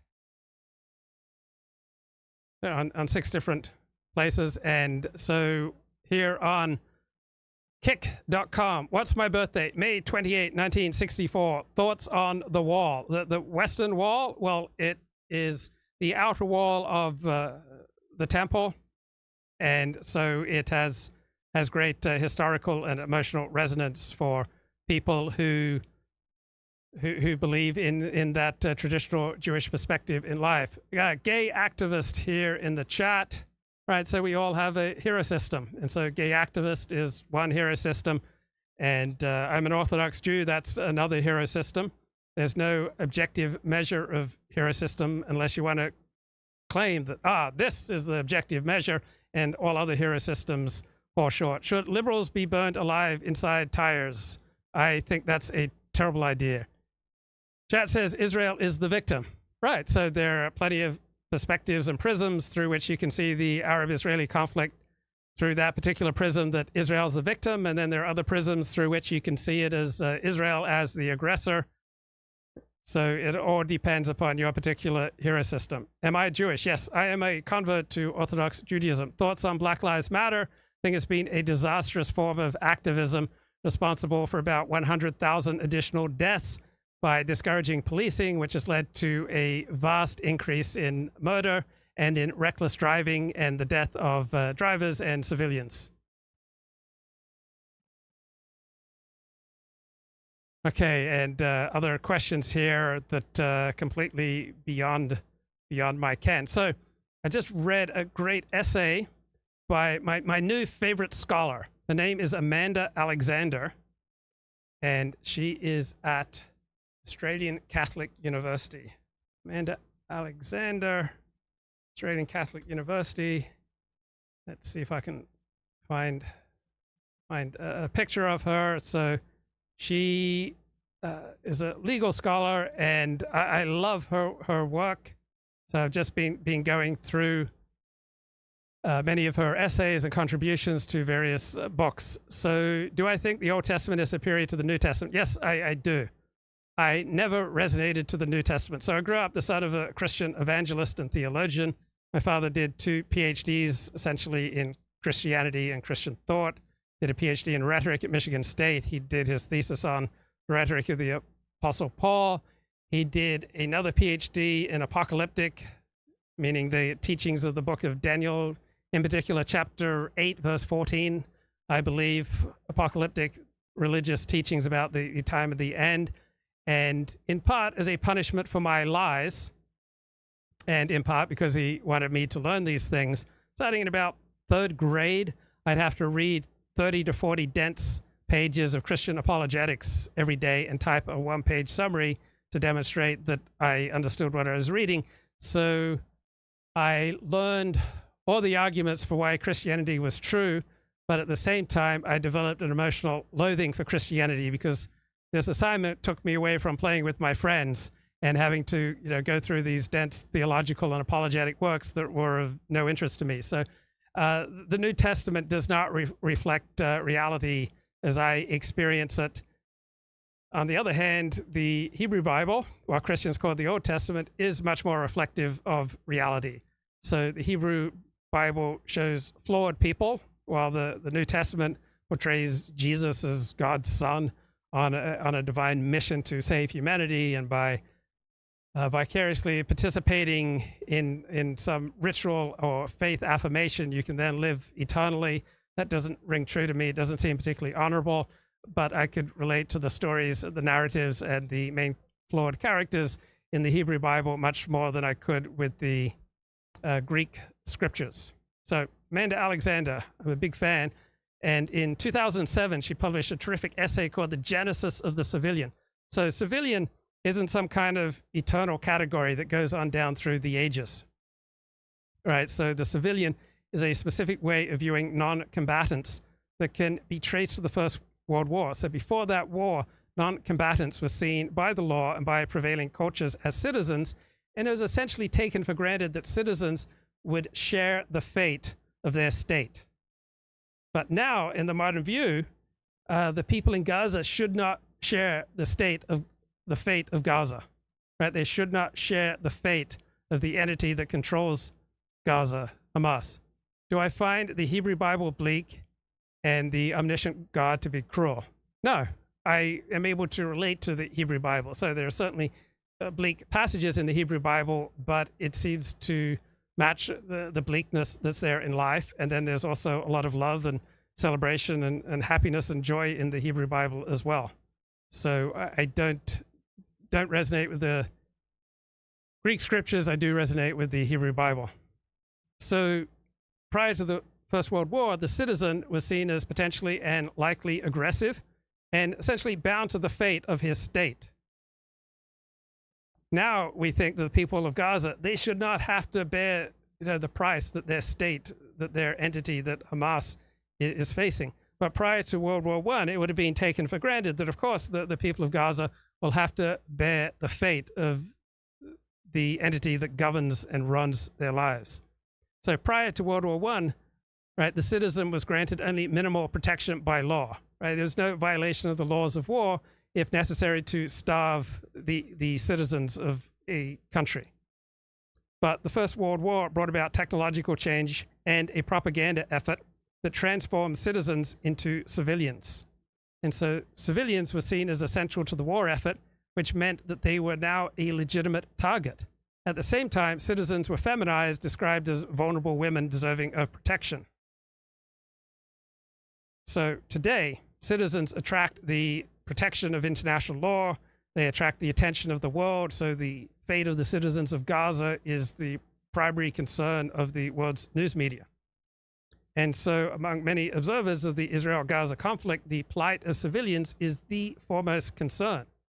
Prior to World War I, they were not the foremost concern. So in those who specialize in international humanitarian law and human rights, right, the inviolability of the civilian has become obvious and crucial. It's thought of as the foundation of the international order. This perspective would have been completely unimaginable prior to World War I. So what is the source for this concern, and what implications does it have? Right, so the idea of the civilian is a peculiar way of conceptualizing people that evolved during World War I. Right, when the war began, non-combatants were perceived as citizens who were either voluntarily passive or willfully dangerous. The Germans invade Belgium at the beginning of World War I, and Allied propaganda said, the Belgian civilians, they're no threat at all. But the Germans claimed that the Belgian civilian citizens were a great threat to them, and the Germans mounted very bloody reprisals against Belgian civilians that Allied propaganda then blew up and exaggerated to show how bad the Germans are. So at the time of World War I, governments acknowledged the vital role of non-combatants in the modern industrialized war machine. And military strategists described them as key military targets. It was taken for granted that citizens would be targeted in a war because they were part of a war machine. So we had this paradoxical reconstruction of non-combatants as both weak and critically important, as both pitiful victims and dangerous adversaries. So civilian has now achieved an ascendancy in international law. It's hard to imagine a world where you don't have civilians. And civilians are talked about as though this concept has long existed. But the term and the group it describes are new. Right? The word civilian, in the sense of a non-military person, only began to be used in the mid-19th century. And the current concept of the civilian is only defined in 1977 in the additional Protocol 1 to the Geneva Accords of 1948. So the civilian became characterized as a homogeneous population, characterized by not being part of the military and deserving protection because they are not part of the military. Right? In the past, citizens might be protected because of their membership of some kind of occupational or social group or because of their substantive innocence. So we have this whole new definition of the civilian, and we have these new ways of conceiving of non-combatants. And this all developed in World War I. So we got the use of civilian to designate non-military persons, but in World War I, they did not have the connotation of protected or victimized non-combatants. So it was common during World War I to write about civilian spies or civilian belligerents, right? Terms that now sound weird. So non-combatant was used to describe members of the military who did not fight. So non-combatant or civilian was used to describe the general non-military population. but it's more common to use a term such as private citizen, private individual, or private subject. So the private citizen was a particular concept of the non-combatant. So the great legal scholars writing before the First World War recognized this concept. They were proud of it. They thought of it as an achievement of Western civilization. Gone were the days when the entire population was liable to be killed, robbed, or exiled. So traditionally, the men would be killed, the women would be raped, and the women and the children might be taken into captivity. Right, and so the leading scholars prior to World War I who talked about citizens, they attributed the change to the philosophy of Rousseau, who in 1801 argued that war was a relationship between states, not between men. Men were involved simply because they were citizens, but only when they were soldiers. So these legal scholars would praise Rousseau, but they'd claim he was wrong in practice, that citizens of an enemy state are enemies too. So traditionally, the inhabitants of Gaza would be regarded as legitimate enemies of Israel, but not combatants, right? If they withhold themselves from fighting, then they are passive enemies. So it's not necessary to injure them in the prosecution of a war. So it was taken for granted as a fundamental principle of war that everything should be done to win the war, right? So prior to World War I, what Israel is up against in Gaza would be that, number one, the most expected guiding principle for Israel should be to win the war. But it was hoped that passive enemies would not be deliberately injured. But if by placing pressure on the general population can bring the war to a speedy conclusion, then it will be allowed as a necessity of war. So let me catch up with the chat, and I'll play a little bit more from perspective that is the opposite of mine on the Israel-Hamas conflict. This is from the electronic Intifada. What it looks like now, like as the political ideology. What do you mean by Zionism in the past tense?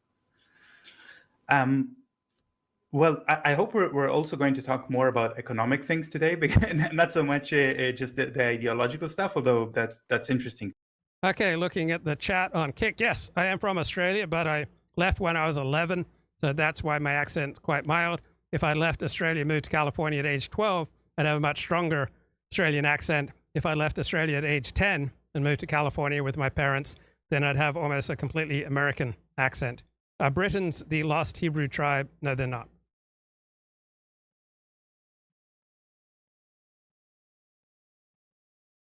Okay, didn't the masses' involvement in war start with the French Revolution in Europe? Before that, we had gentlemen war between royal houses, and civilians were just cattle. I don't know. And why involve cattle in war? Mass conscription started with the French Revolutionary government. That may be right, but the Athenians, for example, had mass conscription. Everyone was expected to serve. So there have certainly been many societies where everyone was expected to serve. Civilians went from being subjects of royal dynasties to citizens of republics, and hence part and parcel of the government, and by logical extension, the government at war. That's when languages became standardized, different dialects merging into a common army. All right, back to my favorite new scholar of the moment, Amanda Alexander. So the leading scholars of the rules of war prior to World War I would praise Rousseau's ideals, but argue that he was wrong in practice. Citizens of an enemy state are enemies too. Enemy subjects, right, even passive subjects, were expected to be exposed to the strictures and dangers of war, that they would have to pay the price of the fate of their state. And during war, in the theater of operations, they could expect little relief, right? They could expect that their property would be destroyed. If they were besieged, that they would be killed by bombardment or starvation. There's no obligation for invaders to allow useless mouths to leave a besieged town. Coastal town that refused supplies to an enemy ship could be bombed and destroyed. Whole regions could be devastated if it was necessary for military success. This was taken for granted. Once an area was occupied, private individuals were subject to requisitions and required to pay contributions. They had to provide lodging and food for the occupier. If required, the occupying force could coerce them into carrying out orders, including providing assistance in military works, and the non-combatant population could be subjected to reprisals or the taking of hostages. So it was frequently recorded during the Franco-Prussian War in 1870, 1872, the Germans put French hostages on trains that were likely to be wrecked by irregular combatants. So the leading lawyers of international law and the laws of war prior to World War I were proud of the conceptual separation of the private citizen and the state military, but they didn't take the idea too far, right? Citizens were unavoidably a part of their state, and they could not expect respite from the fortunes of their state. And even the little bit of protection that remained for the private individual was assumed only if he remained private and peaceful. And it was taken for granted that citizens would not remain so. And so that became one of the principal concerns for jurists and governments, right? What happens when citizens take up arms against an enemy?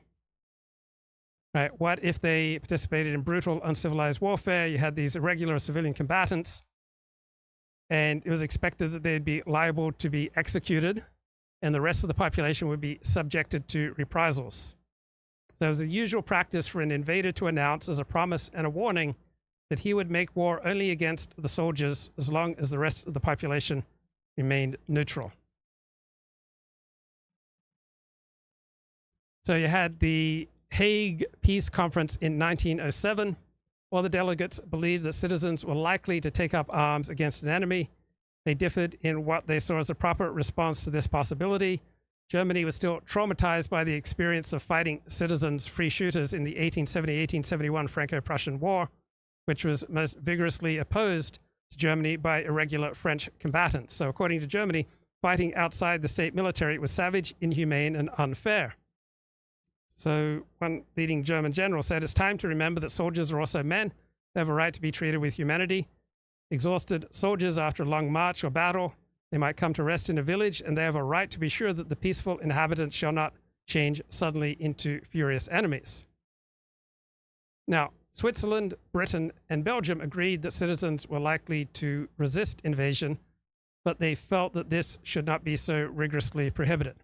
So when First World War I began, laws of war contained no concept of a civilian population distinguished from its military and deserving of protection on the grounds of citizenship alone. Okay, Sam joining the show. Sam, what's going on? Hey there, Luke, how are you? I'm good, man. How are you? I'm kind of disturbed. I'm just reading the headlines now in Israel, and it's actually shaking me at my core. It's unbelievable that this should be done right in our faces, because it actually amplifies all of our suspicions, the people here in Israel. The Supreme Court, the High Court in Israel, which is already suspect of being in the hands of foreign powers and foreign influence. The Supreme Court, the High Court, orders the state controller to suspend October 7th investigations probes into IDF negligence or Shin Bet negligence, or even complicity in letting it happen. And they're citing this a leftist justice, Gila Steinitz. Her explanation for ordering the suspension of the investigation, the probe, is that her ruling is based on classified opinions written by security agencies. The nerve of these people. The nerve of these people. I'm telling you, there's going to be such an uproar in Israel at foreign interference, especially American foreign interference, State Department foreign interference in our domestic affairs, in our security, in undermining our security. All right, the State Department was caught red-handed funding the anti-judicial reform protests by way of the National Endowment for Democracy and Soros non-governmental organizations. He's their front man for their dirty work. All right, so when I went to Tel Aviv, to the center over there that's called Kaplan. All right, I waited there. I went to buy a part for my guitar, a whammy bar. It's close. It was nearby, and I ended up taking a bus home. And it was from there. It was Friday afternoon, so I couldn't take a train. I was standing right in the center of where those protests take place, and I was looking at the banners they'd left behind in English, and they were all sucking up to Blinken and Biden. Blinken, we trust you. Blinken, we put our faith in you. These banners hung up on the bridge, all right, that goes to our Kiryat, which is our military headquarters in Tel Aviv, like our Pentagon. So, and these people are disgusting. They're being paid. A lot of them are being paid. A lot of them are being manipulated into protesting. But and a lot of Israelis are very naive, extremely naive, to put their trust in the United States as it stands. The United States is a captured country. It's a compromised country. Everybody there feels it and knows it. Biden has proven it to everybody. Blinken is an ignoramus. And people are wising up in America, realizing who's really in control over there. I'm sorry to say it is the big-time useful idiots in America are progressive, atheist, liberal Jews that are quasi-Bolsheviks or descended of Bolshevism. And you also have the nefarious, social engineering, institutions over there that are people are now have become more familiar with. The Frankfurt School, Tavistock Institute, the CIA does a lot of social engineering and mind control.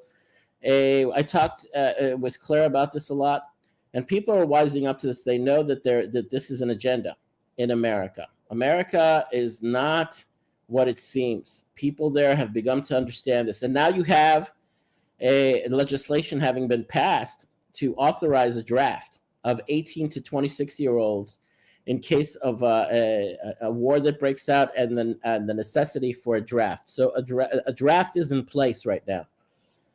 Okay. And, yeah. So go ahead, Luke. Your son accuses you, I believe you wrote in the chat, of being a conspiracy theorist. So what is your son's critique of you in this regard? My son is 11 years old. He's 11 years old. My son is he plays along with me. I'm his dad. He loves his dad. He could say I'm crazy, but he's only 11 years old. What does he know? So what about other people in your life? Do they also accuse you of being a conspiracy theorist? They're coming around. A lot of people are coming around because the information that's coming out, you just have to look at Biden and the fact that he's a comatose, scarecrow, that just his ability or they're allowing him to continue serving in that role without him having any capacity to do so. And the suspicion is real that he's incontinent and that he's crapping himself all the time, and everybody's laughing at him. But they're also laughing at the United States. The United States has become a laughingstock. And so the buying conspiracy theories or accusations is not as difficult as it once used to be. It's not as far-fetched. And Ehud Barak was caught, making statements in the American press, calling for sieging the Israeli Knesset and overthrowing the government here in a coup d'état. He said it here while he was in Israel, in front of an audience, and he said it over there, in front of think tanks and in front of the American press. The nerve of this person! So he's under suspicion for being complicit. Also, there's a lot of the high-ranking brass, the Israel's military-industrial complex, or the deep state that we do have here. They're under suspicion. They're under the magnifying glass, along with the Supreme Court in Israel. And this is not theory. This is now fact. After a betrayal of this level, of this nature, it's unbelievable. Yeah, go ahead. At what age did you become turned on to these narratives outside of the mainstream? It's when I arrived in Israel and I started reading the paper Haaretz, which I thought was a high-level intellectual newspaper, and I wasn't aware of what this publication was really about. I thought it was edgy, I thought it would be edgy, brainy, revealing. I found out that this is a fifth. This is a Gais Hamishi. This is what's the expression from fifth enemy column. within? Fifth column. A fifth column. This is the fifth column. The leftists in Israel are a fifth column. And how old were you? How old were you then? What year was that? Well, I arrived in Israel in 2005. That's 19 years ago. I guess I was 31. Okay. I was 31 years old. Okay. And I'd already gotten really withdrawn with America. And I was already beginning to question the reality of what was going on in America. And I arrived here and I began learning about the Israeli left. I'd always heard things. I'd always felt certain kind of condescension from them, a certain kind of sense of self-importance and a sense of supremacy coming from them, like they're the elite, they're the ruling class. But once I started observing and following what they were publishing, what the propaganda they were putting out, I began realizing that they are a fifth column. They are treacherous. They are backstabbing traitors. A lot of them, not all of them, but a lot of them are in high positions of power. They are compromised agents of foreign governments and of foreign interests and of moneyed interests. Okay, and now we're seeing it. And now we're seeing it very, very clearly. It's not a matter of theory. It's a matter of like they're shameless about it now. Okay, so you mentioned that you felt that you'd withdrawn from America prior to moving to Israel. Then you moved to Israel, and you similarly found yourself alienated from the government in Israel. So you were going through, a series of emotional withdrawals from the two major governments in your life, the United States and then Israel. And so that must have been incredibly traumatic and isolating. Yeah, it was isolating. I felt alienated. I felt withdrawn, and I went on the attack. That's when I started listening to Alex Jones and InfoWars. That's when I started searching out alternative media, alternative forms of information, alternative explanations as to of history, revisionism of history. That's when I ran into the book Caesar's Messiah by Joseph Atwell. And by the way, I've ended up having many conversations with the author of that book, and I publish it on a John Gisela's channel, Von Helton and Claire Khaw. I get hundreds of views, sometimes thousands. So once I started asking questions about all the fundamentals that I've been taught, that I was raised on, and I began revealing a lot of things that were very convincing, alternate versions of events. And then I began learning about the 1973 Yom Kippur War and the American betrayal of the Israeli public and the Israeli government at the time, for the benefit of closing the petrodollar agreement with the Saudis, for the benefit of sealing the deal at our expense. Now, this is no longer a conspiracy theory. The way America's behaving now, Blinken and Biden, it's far worse. It's like it's more shameless than it was even back in 1973 when Henry Kissinger, the Secretary of State, and Senator Joe Biden misled our prime minister, an American woman, Golda Meir, and told her that the Arabs wouldn't attack us, and they kind of got us to let our guard down. Okay, and then not too long after, what? Let me follow up here. So when you started embracing the Alex Jones narratives and other dissident thinkers, how did the people close to you react? For the longest time, they thought I was crazy, that I was paranoid, that they didn't want to hear me talking about these things.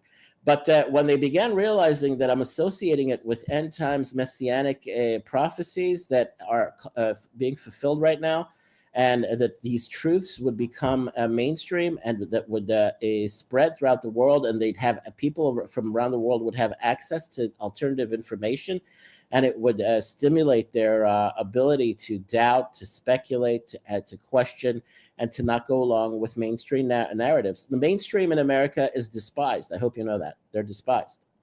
And they've lost all trust. So you feel redeemed. You feel as though... Yeah, I took a great part. I was a big contributor to Alex Jones in his comment sections. I had a great influence on him. I also was very strong into helping Trump get elected the first time around. I was very supportive of Trump. And I'm very supportive of overthrowing our leftist elites in Israel. I see them as being beholden to secret societies like the Freemasons, the British Freemasons. The Supreme Court in Israel, it was built in a Freemasonic style. interior design and architecture, donated by the Rothschild family. That's an open secret. That's an in-your-face admission to a hidden hand ruling over us. So how did you have the time to do all this for Alex Jones and for Donald Trump? Like, what did you carve out? I don't belong in Israeli society. I don't belong in American society. I'm kind of a misfit. I'm an in-between. I could call myself like an internationalist type of person, a multiculti type of person. I did manage to eventually, because I felt hurried, I felt rushed, and it's not that I lack the ability. I forced myself to bang a chick and actually get her pregnant and be a dad because I wanted to be a father. And I threw caution to the wind. And so if the marriage didn't work out, at least I'm a father. I'm satisfied with that. I'm gratified with that. But I didn't have many Israeli friends. Very few. I made friends online, Americans mostly, with the same mindset like I had. I have prior military service, both in the U.S. Army and the IDF. I know how to get along in Israeli society. I can talk to people. I'm not a total misfit, a complete misanthrope, or a hermit, or somebody living off in a cave, a caveman or anything. But it's just I'm detached from Israeli society, and I'm also detached from American society. Yeah. So I had a lot of detached from a lot of different communities. So when you say that you're a misfit, what did that mean practically? Practically, it means I know that I have to be employed and earn a salary to get by and survive. But my anticipation and my ambition is to see this world turned upside its head, and it's about to happen. I want this world to turn upside down, and I'm glad that it's happening right now. It's turning upside down. So in 2005. How many people would you be able to walk up to in real life and they would beam and be really glad to see you? My family members, I'd say, out of people that I knew, that I worked with, neighbors, they liked me. I'm a likable person, but they didn't like it when I used to go off on my conspiracy theory rants or about Jesus being an invention of the Romans, even from back then. I'd say about 20, 30 people. I had a close-knit group of people that, were my support group, but they didn't appreciate the fact that even way back then, I was talking about we're going into a period prior to Messianic revelation, and these are the end times, and they didn't want to believe me. They thought I was crazy. They thought I was like, just wishful thinking. But I had a lot of information back then to corroborate. So they would not be happy when you'd start sharing these dissident perspectives. The people who loved you, the people who enjoyed you, the people who beamed when you walked up to them, but they would cease beaming when you'd share dissident perspectives. They gave me ugly looks. They gave me they turned they rolled their eyes sometimes, and sometimes they didn't want to even be around me. But I was I had self-awareness, so I wasn't constantly obsessing. I had self-control. And but did any of them just cut you out of their lives, or you managed to avoid that? No, they didn't. But friends at work, once they realized what I believed and the positions I took, some of them did gossip. A lot of them gossiped about me. And you know what? I don't care anymore. Back then I didn't care because I'm very much committed to my beliefs, and I have a lot of conviction. Otherwise, I would not have held on to these beliefs, and I would not have looked for evidence, constant evidence, corroboration. I need to reinforce what I believe in, and I don't need that much. Yeah. Anymore. So in the conventional pecking order, in the conventional varieties of status, you were consigned to lower status, and so that drove you to seek an alternative community where you could be high in status. Right. And that was online with people that thought the same way I did. And I was influencing them, and they were influencing me. And were you able to find a synagogue that shared your dissident perspectives? No. very primitive people in the synagogues, both the Ashkenazi and the Sephardic and the Mizrahi. They needed to get beaten over the head with a lot of terrible events to be convinced that we are upon messianic revelation and end times. I was well ahead of my time. I saw this well in advance, it's like when you call it too early, you're wrong whether you're right. Doesn't matter whether you're right, you're wrong. If you're calling it too early, when a majority of the people can't see it, you end up being wrong in their eyes, and you can't convince them. And the sad thing is that it's tormenting. It torments a person to know that there will have to be very painful events that will bring these people, shake them out of their stupor and bring them along and finally have them be on board. Because this is what I believe God wants of the Jews and of the whole world, the whole of humanity. He wants them to know what he's about to spring on them. And he's not springing on them, he's springing it on them, again, as a surprise, because there's been a lot of preparation. Okay, so let me follow up here. On a typical day, how much time do you get to spend around people who love you as opposed to being online where there's a whole community of people who love you? No, I avoid people as much as possible. I've become antisocial. I go out to restaurants, I go to the beach, but I don't go looking to be in the company of people for too long. So in your real life, you get to spend very little time around people who love you as opposed to being online where there are dozens of people who love you. Sure, why not? Yeah, but at the same time, it's sad because now many of them, because of the events that have taken place, because God has shaken them out of their apathy or their lack of faith or lack of belief through terrible, sharp, and traumatic events that we're all witnessing and going through now. They can look back in retrospect on all the attempts I made, all of my ranting and raving, all of my trying to, quote, wake them up to what's happening on the level of the spiritual, the religious, the mystical, the political, the financial, all of it. And they could say, well, a lot of them has said, even admitted to my mother and my family members said, we thought he was crazy, but, the majority of the population here is beginning to believe we're upon messianic revelation. Okay, so here's my thesis. You've had an incredibly painful life, but the benefit of all the pain that you've been through is that you see through the bullshit that normal people don't see through. Is that fair? Right. Yes. Suffering builds character. And so even in your suffering, and when people would tell you to shut up or they minimize their time with you, what gave you the strength to carry on was this realization that you, unlike them, you saw through the bullshit. Not only seeing through the bullshit, I was convinced. I had conviction, and my conviction came not only through me, from me. It came from God. There's a belief that that prior to messianic revelation, that there would be certain people, and Rabbi Kaduri, before he died, Zichrono Levacha, may his memory be blessed, he said that certain people will know, and they would be actually worldly and intelligent and cultured people, and they don't necessarily have to be religious, and I fit that bill.